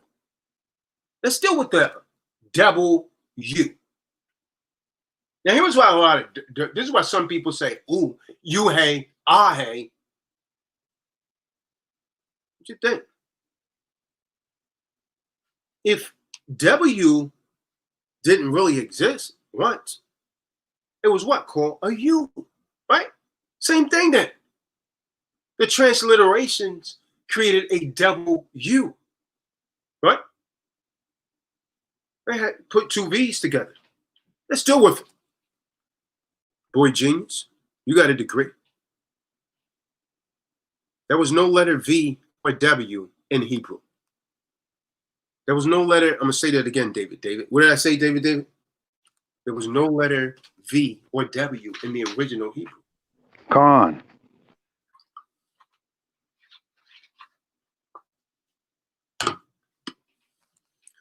The Hebrew letters intended to sound as what they say, U, became the Greek upsilon and retained the same original shape from the original Hebrew. The letter W, remember, W was once a U. It was actually two V's put together, appeared in the mid-1400s by typesetters molding a single piece of metal type with two Latin V's. The letter V is Latin. That has nothing to do with Hebrew. That kills Jehovah right there. Two Latin V's shaped to save time and space. They put them together and they created the W. The V shape is the Latin form for our current U. That's all it is. The V and the Latin is one and the same. The V and the U is one and the same sound. They're pronouncing it different. And so the W will be one and the same also. Do you understand? The V shape is Latin from the current letter U and was not the Ashkenazi's sound for V that we know today. See, Hebrew was actually pronounced just fine based on written letters alone. It didn't need no help. But what happened? Why they got these sounds now? Because they got German mixed in with Hebrew. And this is called Yiddish. It is Yiddish that they're speaking. A lot of Yiddish. What does the word Yiddish mean, David? The word Yiddish means Jewish. They're telling you what it means. All you got to do is to find their words, man. Yiddish literally means Jewish. Con. Do you hear it? 2 Kings 18. The language of the Yahudim is referred to as Yehudith.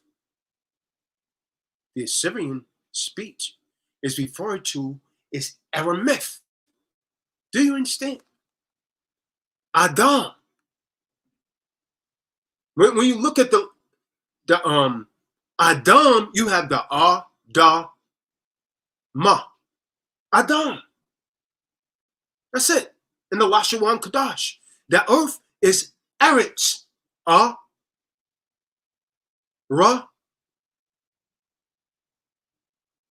And the Taza.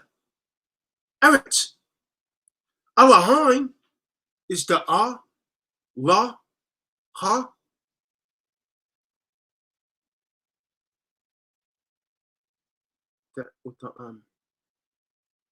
What they call Mem. We call it Ma on the end. What about the letter A? The Hebrew letter for A, we say They say Aleph. So the Hebrew letter Aleph became the Greek Alpha. This is where they got it from. This is where they got it from. They got it from us. The Latins, they have the A. They call it A. And the Greek, they call it Alpha. The English picked it up. But it's really the Hebrew Aleph. It became the Greek Alpha. And the Latin letter A. You understand? So Hamashiach is not saying I am Alpha and Omega. That's Greek. He's saying I am Aleph Tav. The beginning, Aleph, and Tav.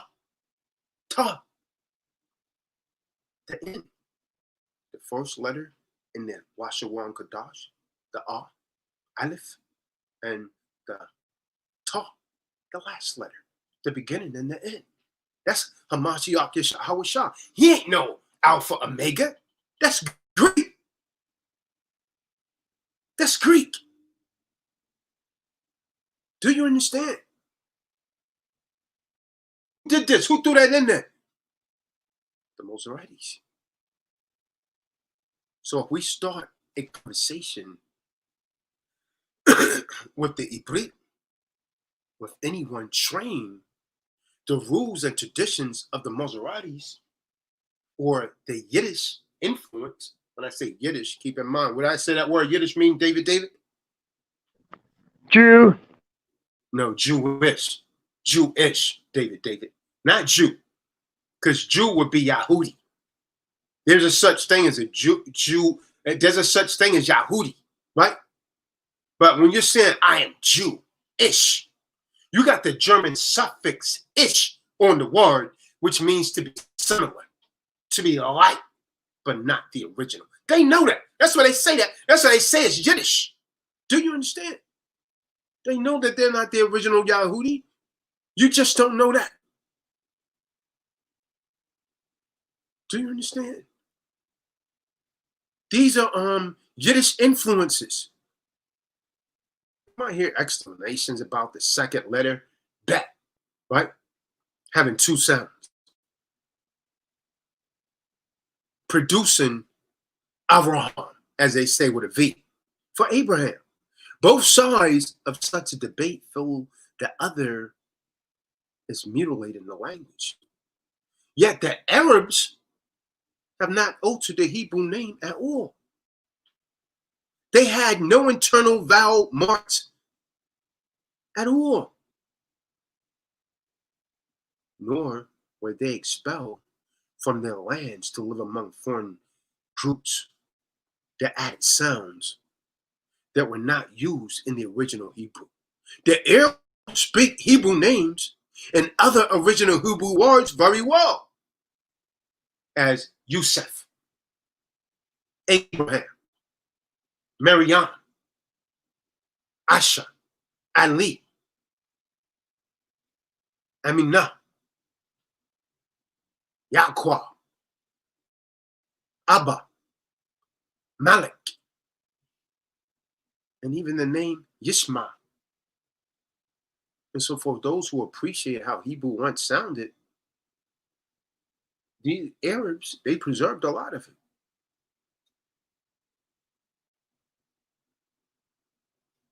Can you name a Hebrew Aramaic scholar that agrees with this, David?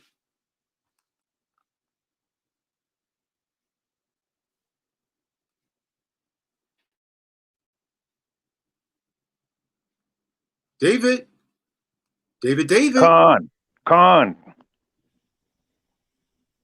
Khan.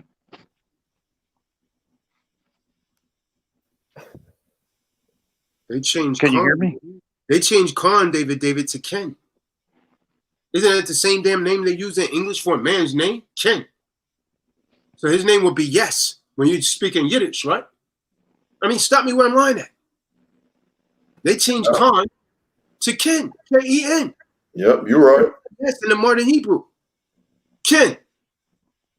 Yes, what? I'm saying, man. They changed la'ah, no, hello. How low can you go?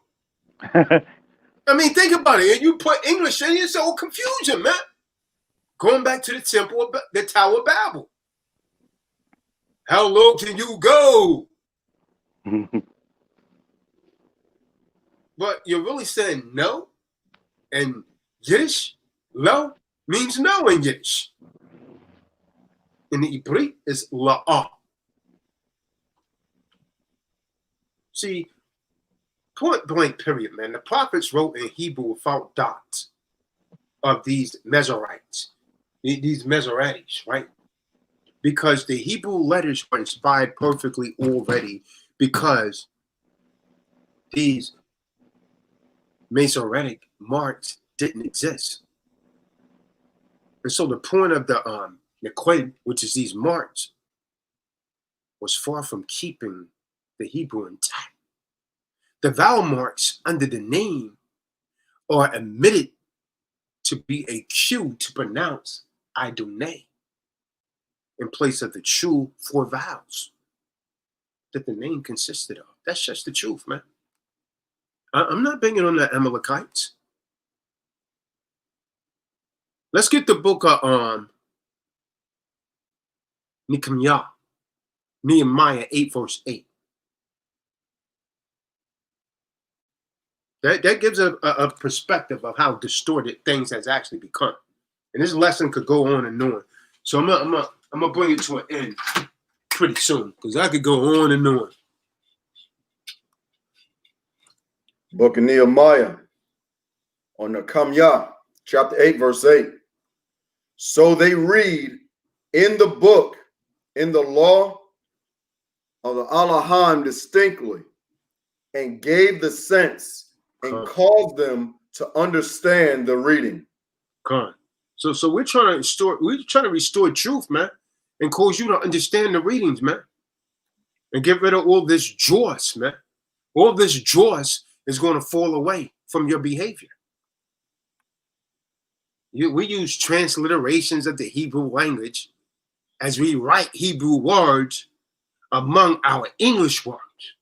Although, when you wrestle over the spelling. See, the language could be a separate thing from the script, or it can match. They read from the Torah of Elohim, translating to give sense so that they understand the reading.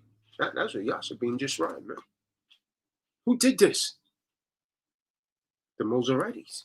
They invented them again in the 8th centuries to control the sounds of the words. Aramaic letters with the Nakot marks, these little dots and lines. They didn't exist in the Holy Scrolls. So these teachers, they use vowel marks invented by these Masoretes to cue the reader on how to sound the vowels in Hebrew words. They claim these symbols invented in the 8th centuries are necessary because Hebrew has no written vowels, which is a lie. The name Yahweh is all vowels. Uttering the name was forbidden during the Babylonian captivity. See, the vowels, these vowels are put there to stop the proper pronunciation of the name. You people don't even know this. And you probably think I'm lying and making this up, man. Because they don't want you serving your creator. They want you to pronounce it Adonai. That's how they pronounce it. You can't even call me a liar, man. They got you saying Adonai in place of the original name, in place of the proper name. And to utter that name, it was and it still is forbidden. Do you understand? Yasha Allah. The official transliteration of Israel. Yeah, you had a dumbass so-called Egyptologist trying to debate, saying, yeah, man, you got your stuff from us, from Egypt, Israel and El. It's simple as hell, man. The name is Yasha Allah. He taking a damn English transliteration and trying to say, oh yeah, well, you follow Egypt. Man, you don't even understand the damn hieroglyphics. And you damn sure don't understand the Eberith or the Aramaic. If you try, he put Israel and El together and say we got that out of Egypt. The pronunciation is Yasha Allah. You hear some people saying Yasha Allah.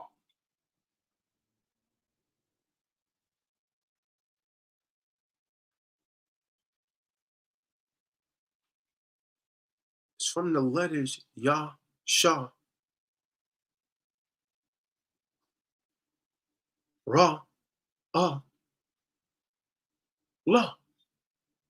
Yasha Allah. You got the Yah, the Shah, the Ra, the and the La. Yasha Allah.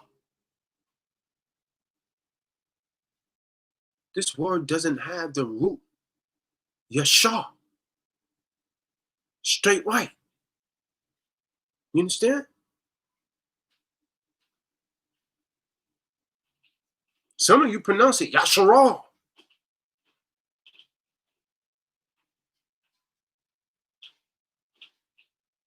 The first letter, Yah, is a prefix, adding the meaning to join with the root Shah. Shah, meaning ruler. The suffix Alif, Lamed, meaning lofty one. It shows we co-rule with our heart. Did I not say that you are our heart? Psalms 82, verse 6.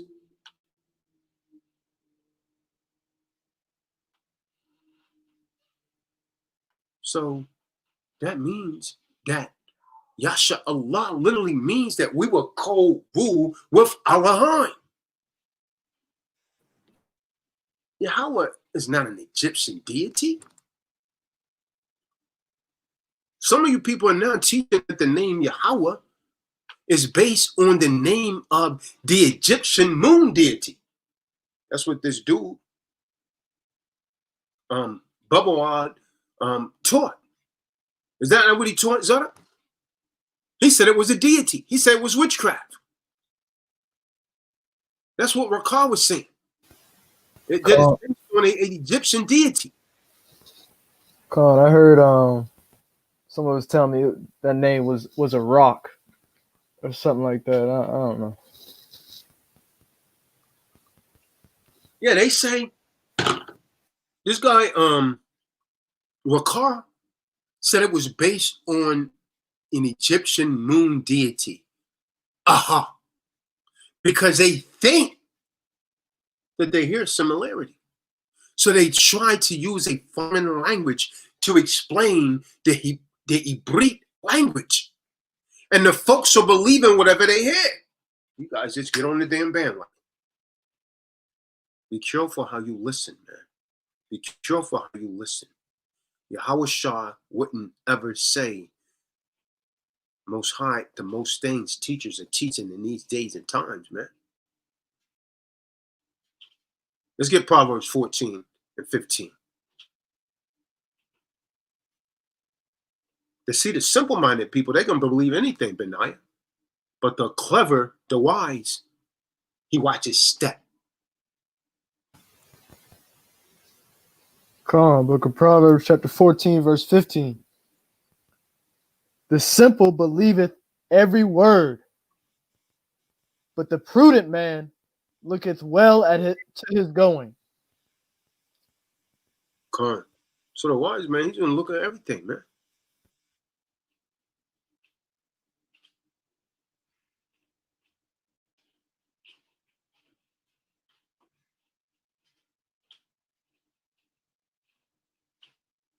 Jerusalem.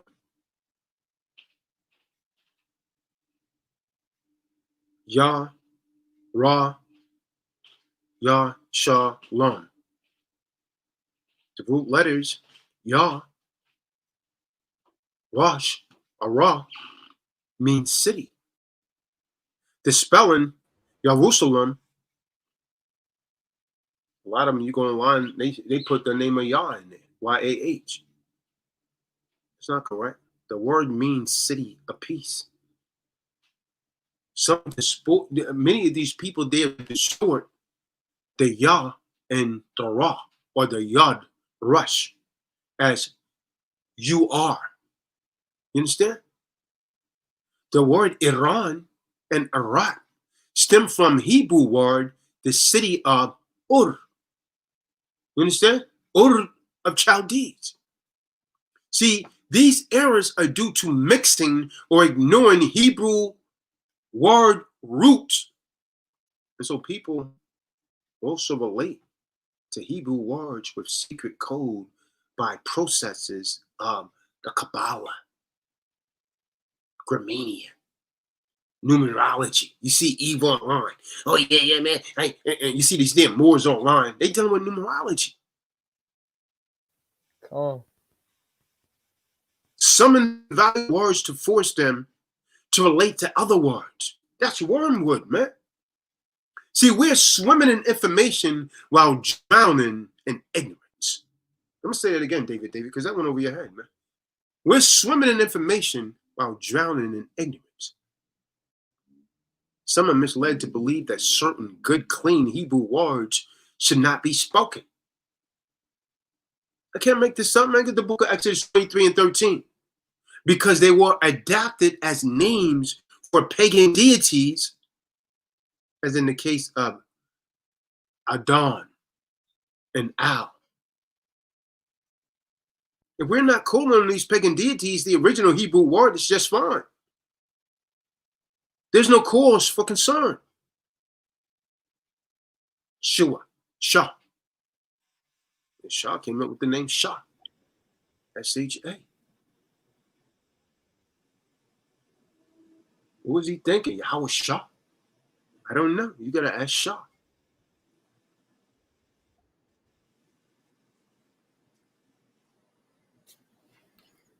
Book of Exodus, chapter 23, verse 13.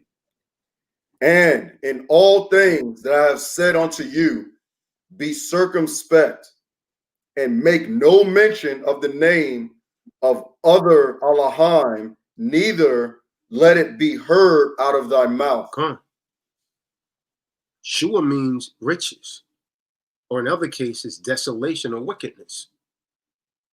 See, we don't apply every meaning a word can have, or every situation. We find a word. It may simply mean help or to rescue. And it's based on the root Yasha, Y-A-S-H-A.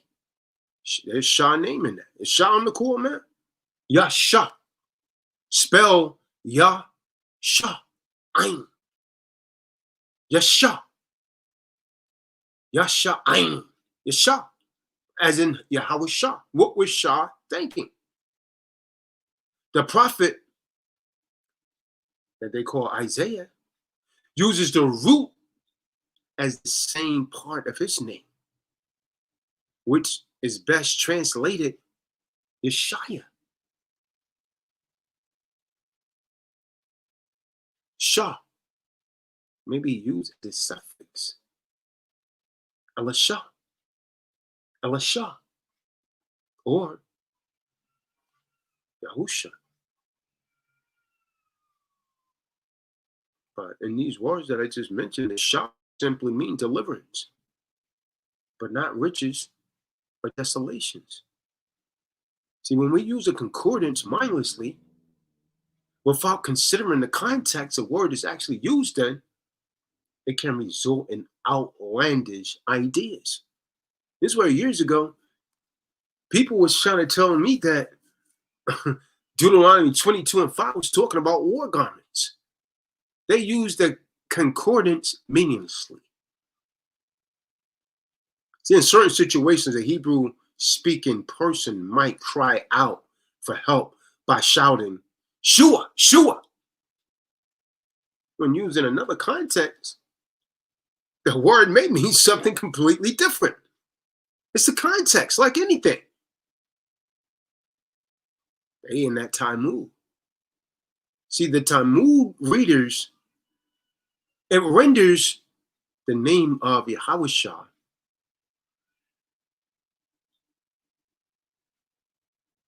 to something too secret to represent the acronym. They don't say it. It's blotted out. When you look in the Latin Vulgate, it altered the true name to IESV. If you got a King James Bible, that's in there sometime. If you got the 1611, IESV. That comes from the Latin Vulgate. The King James Version use it. If anyone got a 1611, stop me where I'm at. You'll see the IESV. That's supposed to represent the name of the Most High.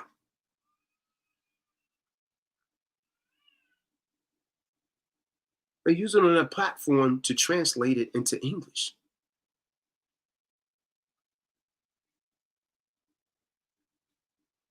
These are words spelled the same, but have different meanings in their use. You understand?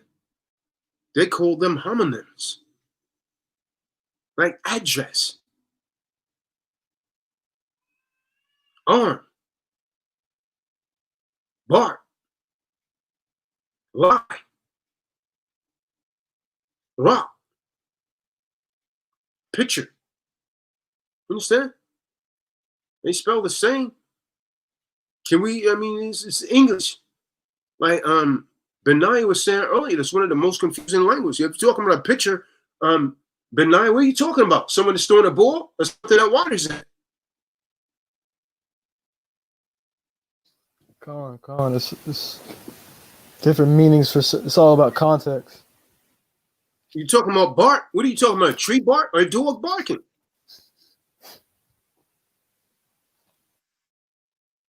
You talking about arm? Are you talking about a gun or are you talking about your arm? See that? See, if a sentence uses the word picture, we must consider the context to determine whether the word refers to a man throwing a ball or a vessel to hold liquid. You understand?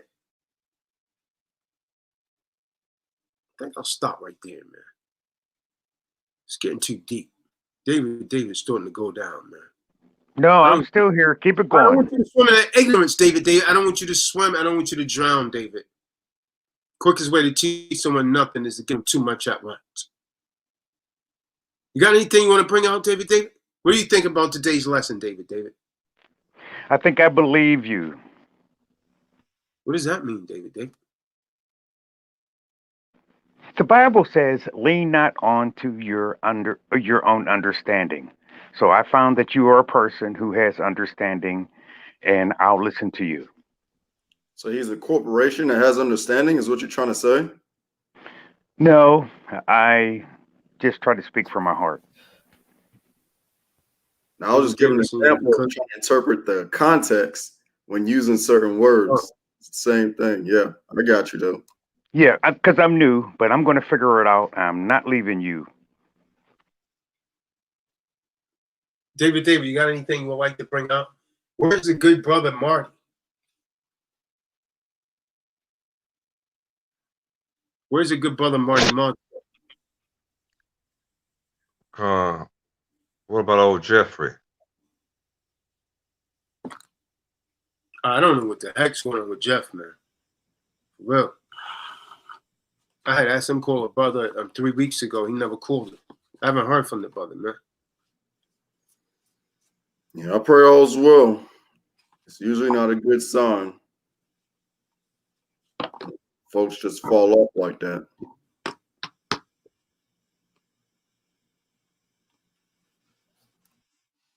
Anyone have anything? Yeah, I was just want to let everybody know, if you're really sincere, about the truth and getting proper understanding, go check out everything that we were saying, for yourself. Go back, listen to the video again, check out different sources, bring some historical facts about, and come up with your, see if you see what we're seeing, or if you have your own conclusion, contact us and, cite your sources respectively. Because we're not, rigid, you know what I'm saying? We're not so confident or, claim to be, experts, but we're going to add things up mathematically. And if you bring something that makes sense, we might just have to, change our speech. We've done it before. You know what I'm saying? But definitely go and check it out for yourself. I know personally from, my walk in the last year and, trying to gain a proper understanding, I've bought books, I've read, I've learned, try to learn like the prayers and read the holy or the set apart tongue myself. And you're going to come across some stumbling blocks, and it's based off of, you know, from what I'm seeing, it's based off of pure confusion. You know, the way that things are in the English language and things are being transliterated is literally, you're going to see for yourself. It seems like it's put there on purpose to confuse us and to separate us from the Most High. You know what I'm saying? It is. That's how I see it. That's how I've seen it a while ago, but now it's even more apparent. The deeper you go, the more it becomes obvious. But it's not for the average man or a woman, you know. So if you come across this channel, I would attest to say that you may not be average. You're hovering at a crossroad right now. But go see it for yourself. You know, if you come up with something different, contact us. If you come up with something similar, hopefully you'll contact us anyway to continue to, you know, help us in this walk and revealing the truth to the masses. But that's all I got. Con.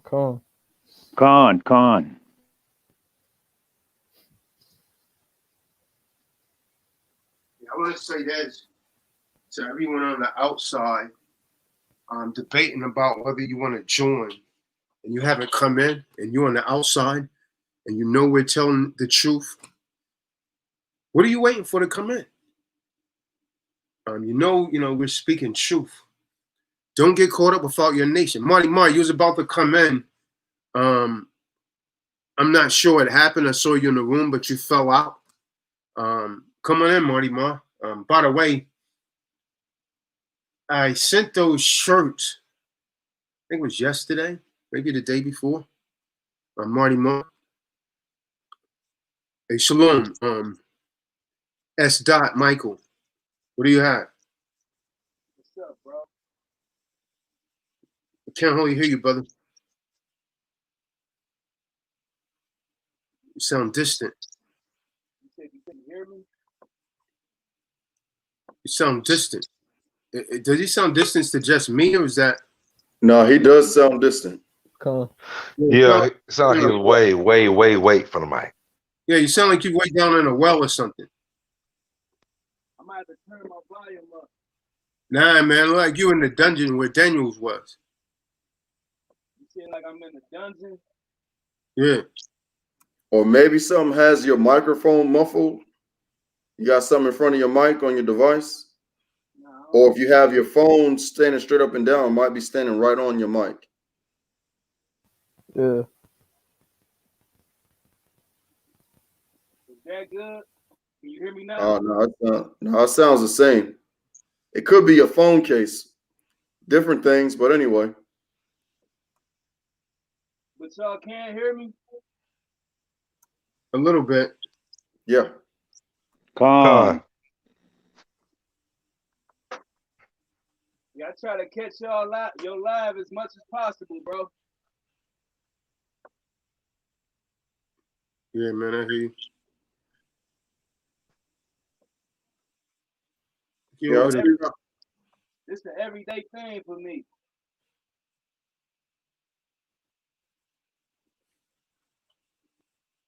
I just figured out how to get in here. You got to work on turning your mic up. You might need to turn it up on your device.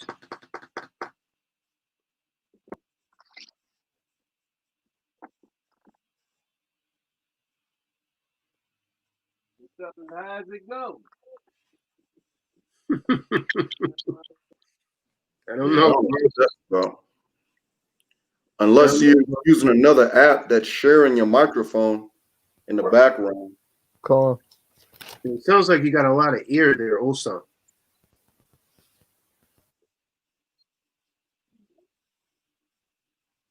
I don't know what to do.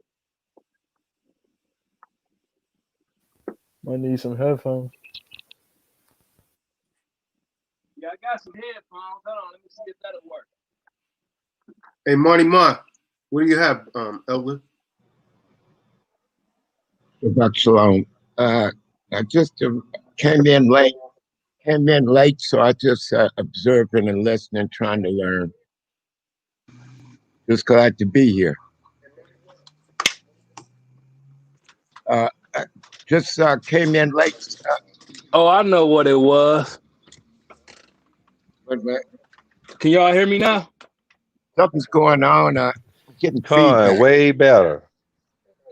Yeah, Con, way better. I forgot I had this Bluetooth speaker on under my table. Yep, something else sharing it. There you go. So I'm good to go now.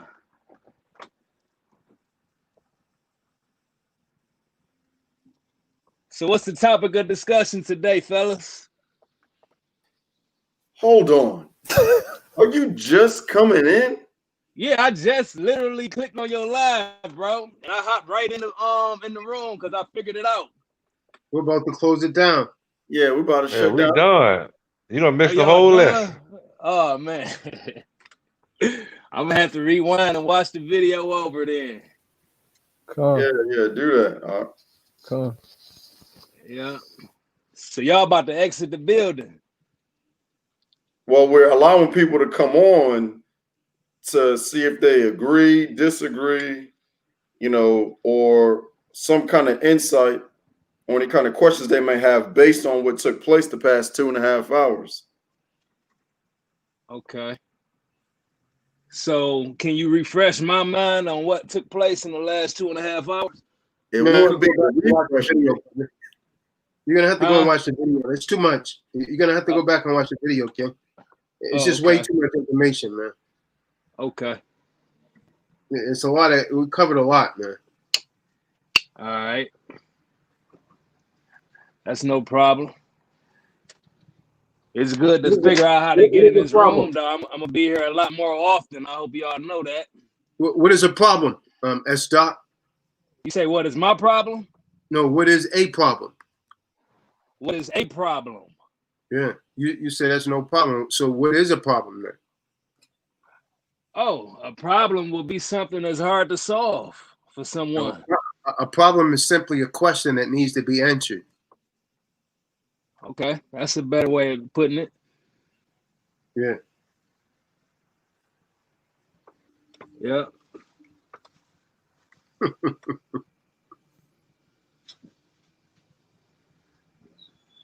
Money, Mike, you say you just listening, man. Anyone else got anything, man? Anyone else got anything? Come on in before we shut it down, man.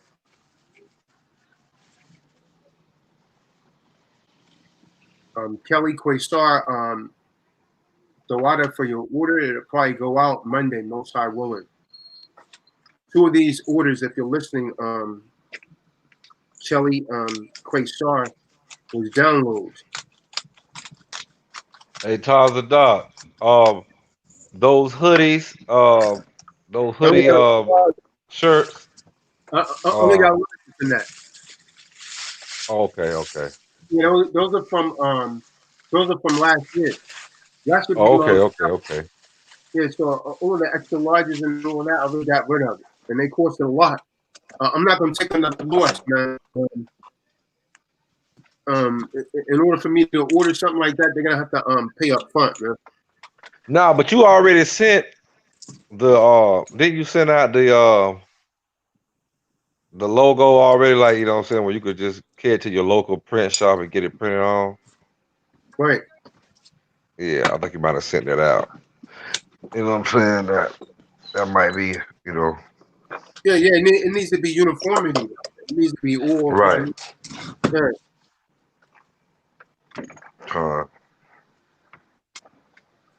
Yeah, I want to get one of those largest up in Boston.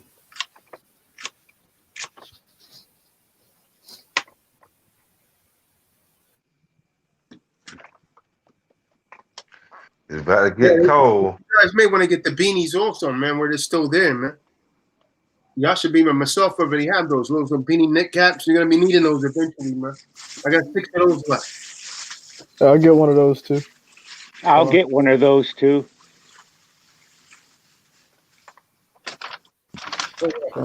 David showing up, man. The brothers finally get the opportunity to meet the King's own David. David.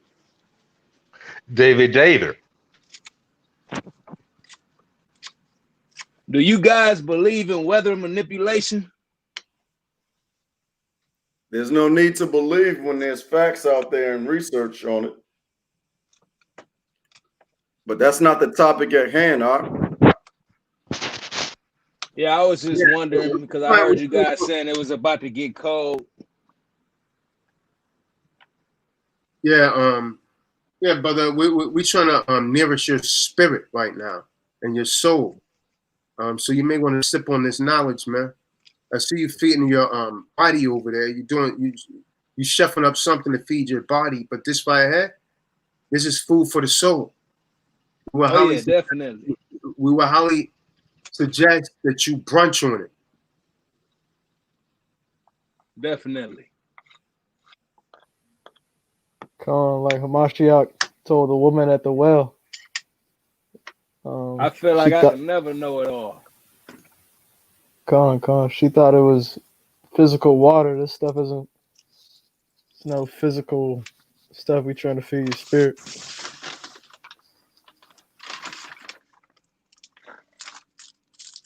Yeah, this here is just for pleasure. Benaya. This here that we're giving Benaya. Yeah, but this what you giving me is more than just pleasure. Benaya. You got to change that name, Benaya. I mean, change Will into Benaya. Change Will and put it to Benaya. Benaya means God builds. Con, I looked it up. Yeah, build. God builds. Taking it back to the English, when you say will, what the hell are you talking about? Are you talking about your last will and testament? Are you talking about the will that go around all the time? Laughing out loud. Were you speaking Latin or Greek? You talking about a car will? Are you talking about a will that rolls around, or are you talking about your last will and testament? I don't know. I just know I will. You what? What will? What will? The back will or what? Are you gonna be a will? Or are you gonna be a BBS? I don't know. 22, 18. We don't need no wills, man. I got enough wills. Matter of fact, I got a spare. Everybody got a will that has a card. I got a bunch of Hot Wheels behind me, right? And we don't like a Hot Wheel. We don't have to put some holy water on a Hot Wheel. The Hot Wheel is dead. The Hot Wheel, we're going to leave him in college, man. Leave a Hot Wheel in college and make him take a cold damn shot. Because a Hot Wheel is a male hoe. I ain't talking about making a car.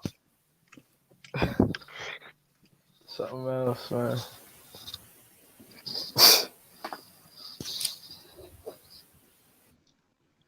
Shit, when we went over today, that W wouldn't existed. That W or the I.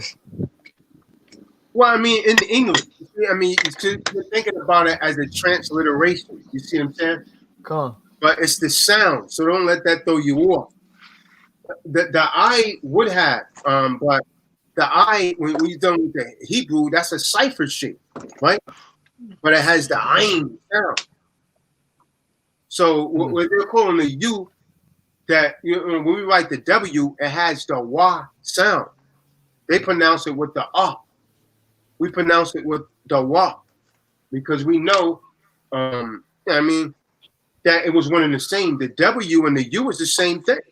It was represented in the Latin by the V, so they add two V's together and they called that a W. But what is it going back to? The V and the U was one and the same. You see what I'm saying? So it's the same pronunciation, but they put a Latin pronunciation on it and the Yiddish pronunciation and gave it the Vav sound.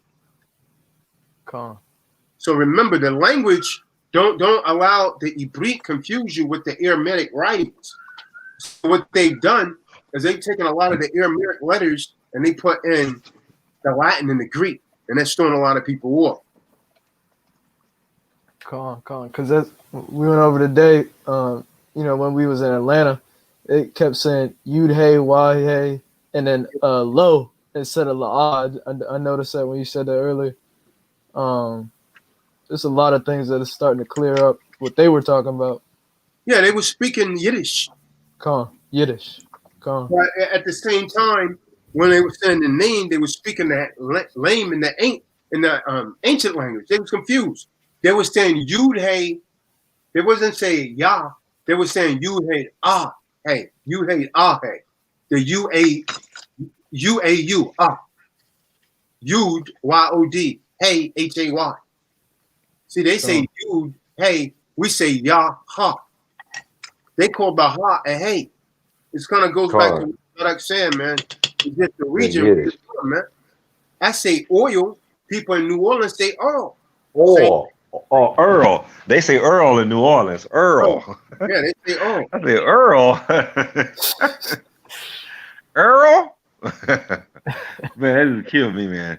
Just ask somebody from New Orleans how to say oil. They gonna say Earl. Right. Earl. Yeah, Earl the guy? Earl the Pearl? Right.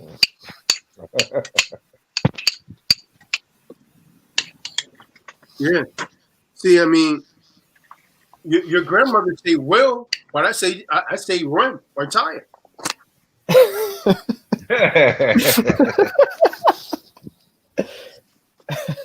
See, that's why Benaiah is better. Gone. That's crazy, but they were saying Toda Yah, but then they were saying Yud Hey it's just they crossing themselves up. It's confusing. Exactly. It's mixing the Yiddish with the ancient language. Is what they was doing. Yeah, and they contradicting themselves. That Yiddish. It should be Toda You, not Toda Yah, if they're going to be consistent. Yeah. Right. Yeah, that's what I was saying. Toda Yad. But you know, we say Tawada Yah or Tawada Yahweh. Yah is nothing but a pronunciation of the Yahweh. Right? Yah. Yep, come. That they call in the English God. Toda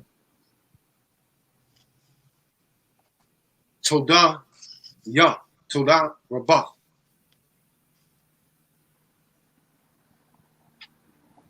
Bavakashah.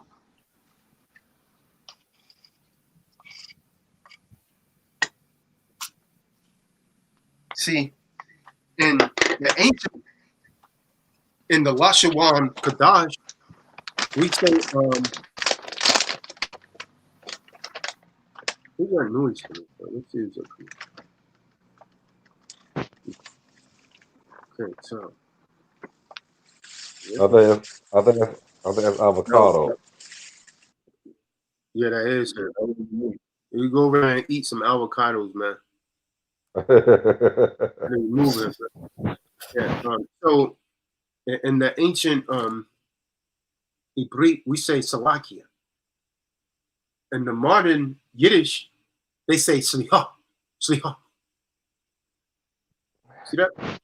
Excuse me, pardon. Everything's different, man. Everything. They change that those dots, they change everything around, man. That's you know, the Babylonian, that's the Mozaratis.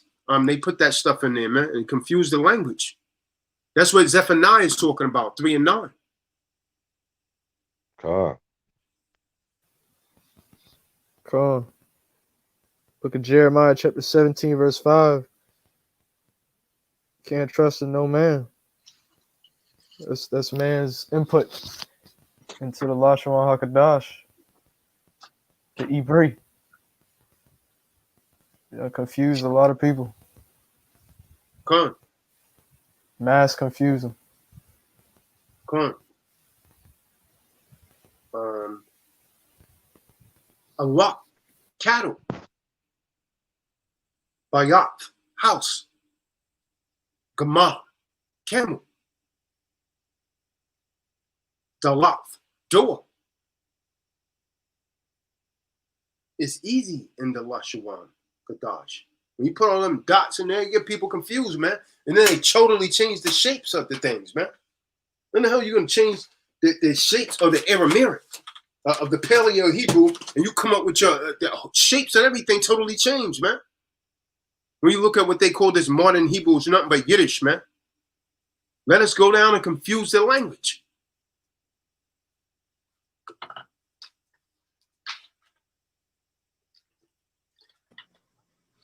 Yeah, it's real easy, man. My oldest son, he took to it real quick. You know, so if any of you guys, you know, you find time after, and I'm emphasized after learning these instructions and keeping the laws, statutes, and commandments to you know, to learn it, you're gonna pick up on it much faster than Spanish, Russian, or just about any other language out there. At least that's been my experience. Con. I've been charged with having to learn other languages throughout my military service, and you know, Lashon Kadash is, or the set apart tongue, the holy tongue is by far the easiest. Yeah, and they try and tell you it's not a language, man, because they don't want you saying that. They don't want you saying that Kadash name. Because why? That puts you under the Ruach. And that's Tawab for the Nafash. It's good for the soul.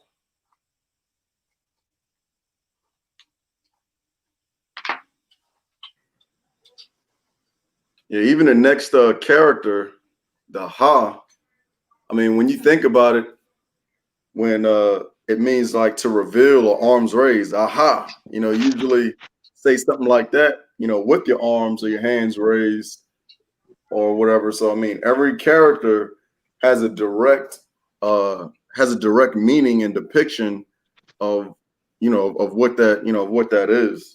And that's really what makes it extremely easy. But when you look at the characters for every language, there's no direct, or there's not a pictogram to associate it outside of the fact of a letter and a number.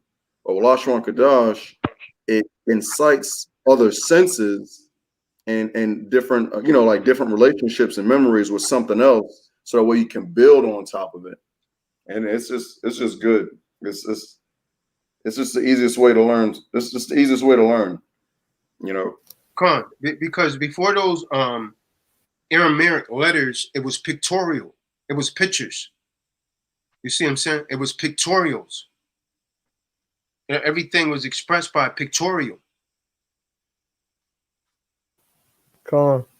But that goes back to how you said earlier, even a baby could pronounce these words. That's what they be saying when they're like, just when it sounds like a bunch of nonsense to us, they actually might really saying something. Abba. Yeah, they be saying something.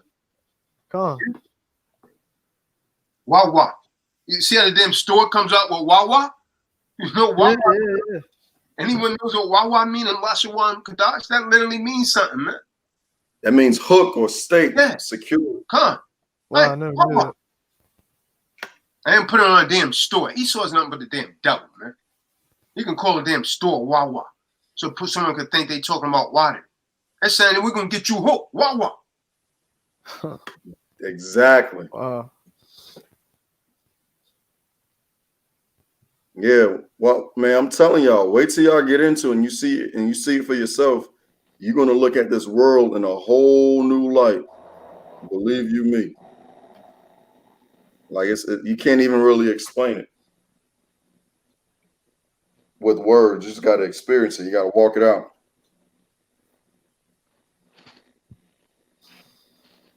Gone. David. Gone. I appreciate just being in your presence, Elder. Stand fast, David. Stand fast. Gone. As long as I have brothers like you behind me, when I need my hands lifted, I'm good. I'm glad I found you guys. There's nobody out here that I would rather listen to. And I've been doing this for a while in English, but I like the Aramaic, but nobody ever showed it to me before. The Kahan put something on the YouTube. I mean, what's that thing called? The email thing, Yahoo, and I printed the letter study chart, and I also have a letter study in my bedroom on a whiteboard. It's the first thing I see when I wake up in the morning, and it's the last thing I see at night. And then the Kahan shows up, so I know I'm on the narrow path, and few are those who find it. So if you're here, you're not going to know what he's talking about, but there's going to be something in you that makes you come here. So, hey, if you're here, you might as well stick to it. Now, here's what's going to happen. He's going to ask you to show up somewhere. And if you allow the Ruach Kadosh, he'll make a way for you to do it. So you have to understand that when Yahweh guides, he provides. And that's the only way I'm able to do this with these men, mighty men of God. I'm sorry, Yahweh. I'm kind of new, so I might not get all the words right, but I heard the truth here. You're doing good, David. Just calm down. Okay. Thank you. Thank you. All right. So you're not supposed to understand. So you have to understand. David, now calm down. We're not going anywhere, David. We're here with you. Now calm down.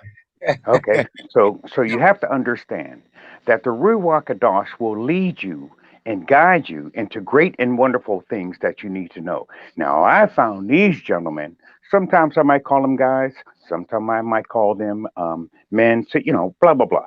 But these men are giving you great and wonderful things that you need to know that comes from the Ruach Kadosh, and I can prove it. When the Ruach Kadosh uses you, it comes from their volume. Now, they are consistent. The Kahan has a consistent tone, and the Holy Spirit comes through that. So I want to encourage you all to keep going. I'm having a wonderful time listening. I don't understand everything, but again, I don't want to be one of them kind of people to say the same thing over and over again.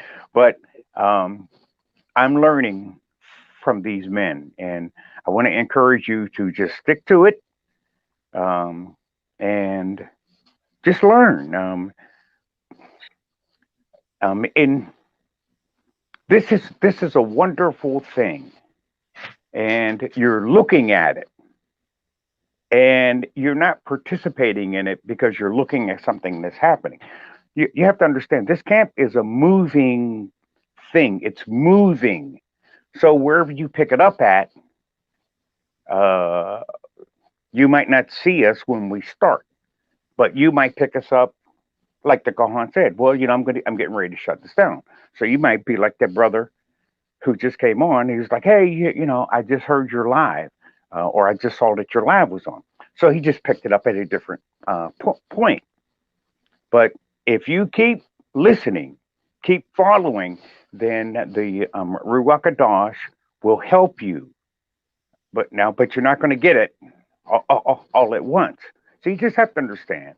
You just keep going. I learned something every time I listen to these men, especially Zadok. I'm glad that Zadok is getting a little lighter. Light as in I don't know. Like he looks lighter now. Like light. Now it's time for him to turn it back up, David. All right. So all right. So that's all I have. But I'm gonna listen to you, men. When you're on, I'm listening. If you're somewhere and if I can afford it, I'm gonna go there. And just remember, I'm new. I don't have any answers. I'm getting answers from you all. I have a way that I do things, And all of you have a way that you do things. And all of the new people are going to have a way that they do things.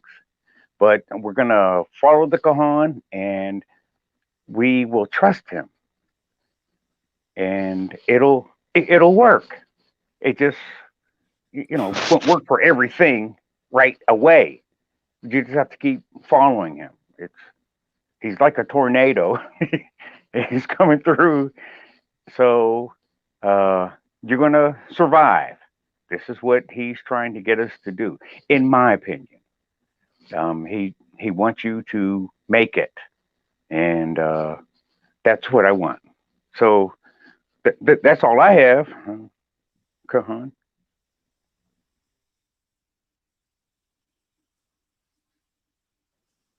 David, October the 10th, online webinar. October the 10th, David, online webinar. Yes, sir. I got that email today, and I tried to go on, but my ID was stolen, so I had to change everything. So I'm trying to do it with the PayPal, and now I got to restart that. But I'm going to be on that webinar. And anytime you're talking, I'm going to be listening. And if I'm not listening to you, I'm going to be listening to the Ruach Kadosh. So there's only two people that I'm going to listen to. Now, I like Zadok, and I like Yashabim, and Will. Okay, Benediam. But if the Khan is speaking, I'm listening. That's why I always give a wrong answer. But I like this. So that's what I want for you. I want you to like it and better than me. I want you to do better than me. So well done, good and faithful servant. If you made it to this channel, or this, it isn't even the channel. I might use wrong words because we know what channel means. Okay, so you're called here. Just listen and learn and try to share as best you can.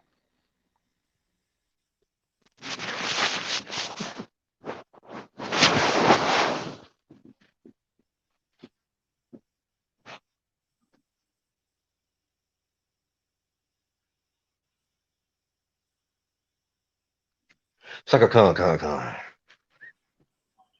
Hey, Zebulon Israel said you want we should do more classes. Tell him to come in and talk about it. Tell him to come in and talk about it, Yashima.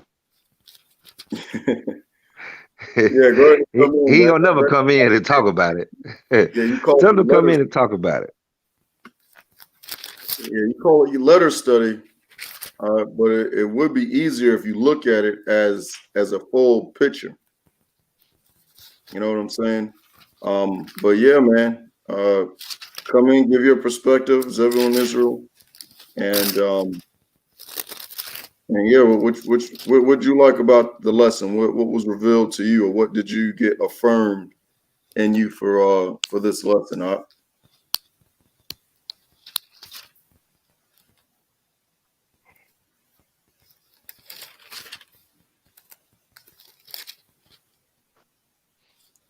Zebulon, are you in the background? You come in? I know you usually don't, but you can on the Shabbat service.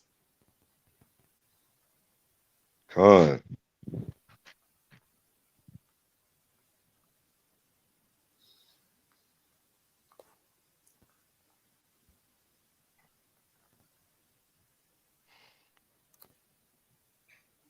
I'll be honest, man.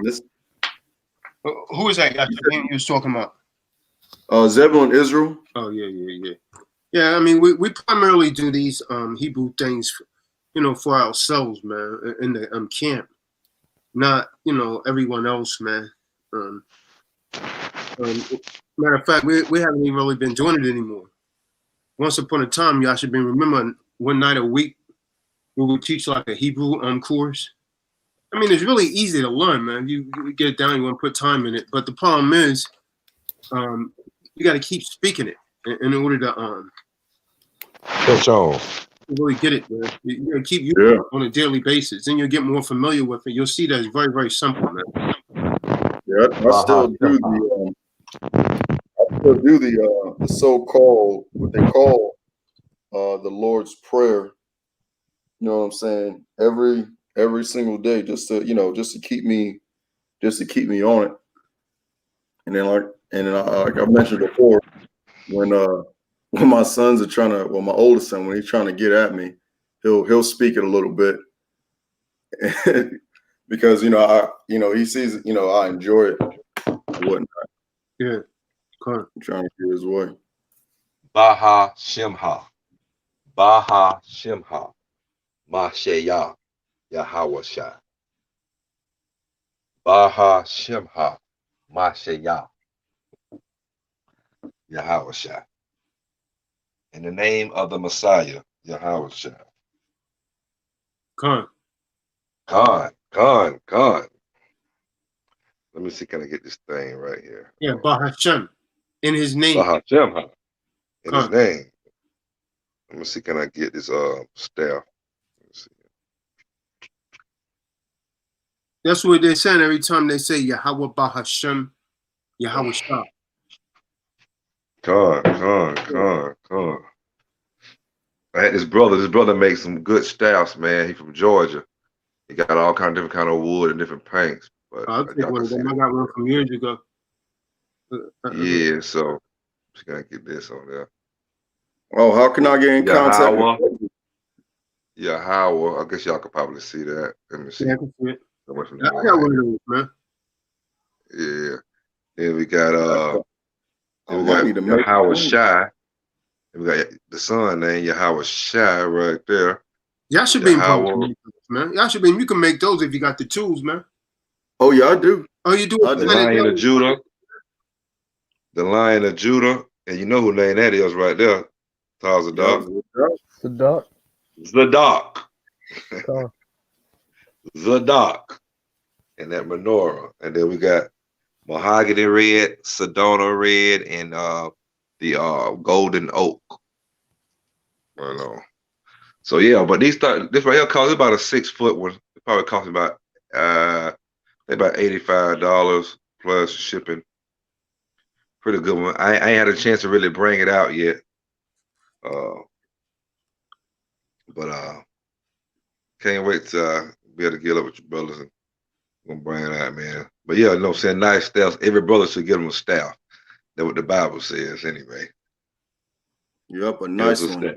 Yeah. And he sent me like a little case. I just had it out in, put over to keep it preserved, and a little thing you can put like on your closet. Let me see, can I find the little thing here? I don't know, man. That high gloss you have on there is good enough. Oh yeah, you just gotta keep it. Thing right here. You can put this little thing right here. It got a little clip. You can put it in your you can put it like in your closet and then lean it up against there. But yeah, it got a nice high finish on it, gloss all the way down. See, can I find it again? All the way down, and he gave a nice little casing to put it in and stuff. But yeah, cause all of us should have some good staffs, man. The brothers, the brotherhood, just like Moses. See, I had this for you. Oh yeah, that thing look heavy duty right there. Yeah. Oh yeah, I like that one too. What kind of wood is that? How many feet is that? That's what's it, about 4 feet? It's not that tall. Right here. It's right here to me. Okay. Yeah. I can handle it, man. Right. I threw it down yesterday, man. I'm trying to get it to turn to a serpent. Go on. You thought you was Moses for real. You got to try it. I try stuff too. Just try it. See what happens. And if you believe that one, I'll tell you another one. Just don't sell us a bridge, Kahan.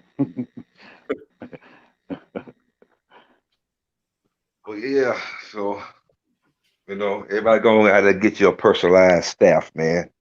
Get your personalized staff with your Hebrew name in there, and the Most High and your Yahweh Shai.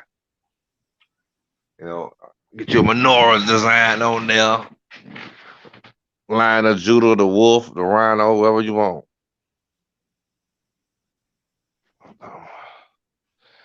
But it's good the Sabbath day. I'll be so glad when the Sabbath day come in. I can fellowship with my brothers and sisters. Yeah, I look forward to it, man. I really do. I do as well. Come on.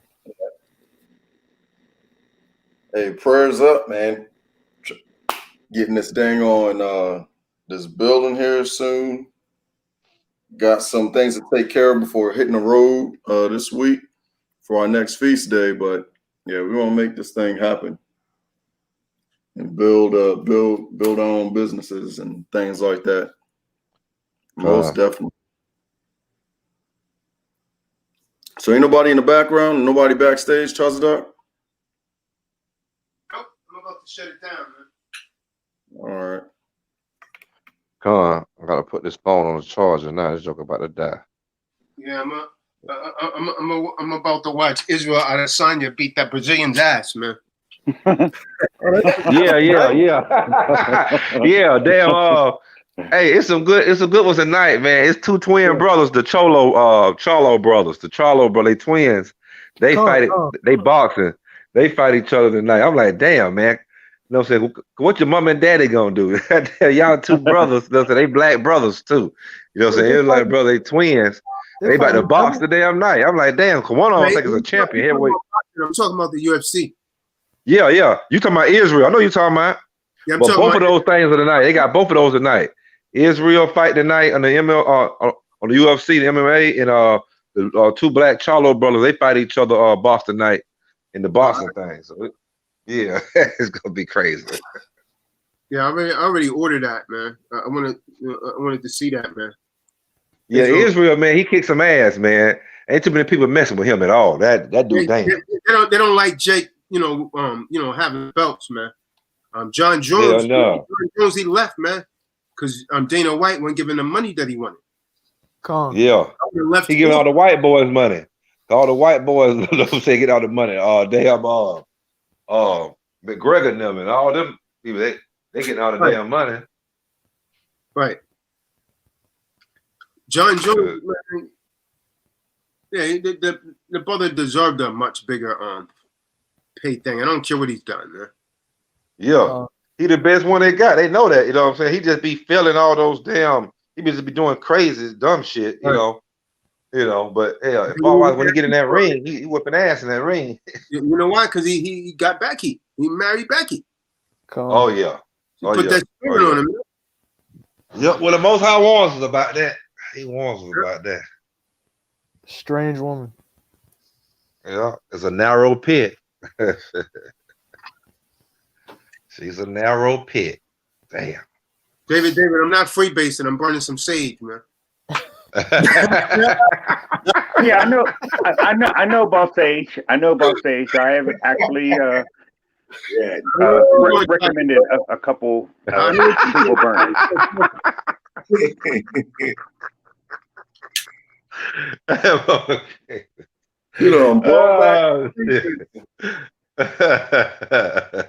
That's hilarious. David said, doing this. Let me try and smoke it. Don't do that, David. Just calm down.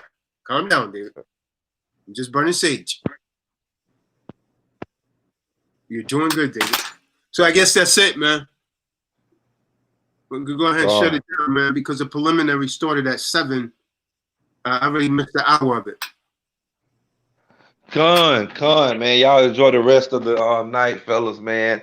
And I think we got the Day of Atonement in 2 days, so I'm pretty sure we're gonna probably get on and talk during the Day of Atonement and purge ourselves and ask for forgiveness for the years worth of sin that we have committed. The Lord, we know we have committed sin in the last year.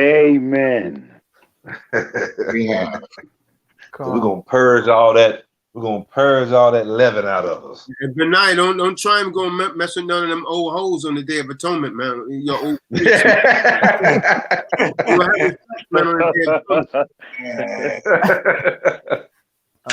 I'm atoning for that on that day. I already wrote down some things. It's definitely gonna be on my mind. So I'm ready. I'm ready. You that day, they come hard. So I gotta get my body right tomorrow. Start getting your body right tonight and tomorrow. You know, you might go out there and have you a couple beers and watch the fights, but you better damn tomorrow. You better damn water up and eat right. But damn it, the next day. But if y'all fellas got any medication you got to take, don't be stupid. Drink you some water when you take your medication. You got to eat your piece of cracker or something, a piece of cracker or something like that, or a slice of bread or something. Don't be stupid and kill yourself out here. But you know, other than that, right there, purge that shit. Purge it. You got to get all that out. Get all that leaven. Get all that leaven out of our, out of our system. So. Yeah. Gonna be great. One time a year. One time a year. All right. I'm ready. So we're gonna say shalom, man. Shalom. Shalom. All right, everybody. Shalom. Shalom. Shalom. Shalom. Shalom. Shalom.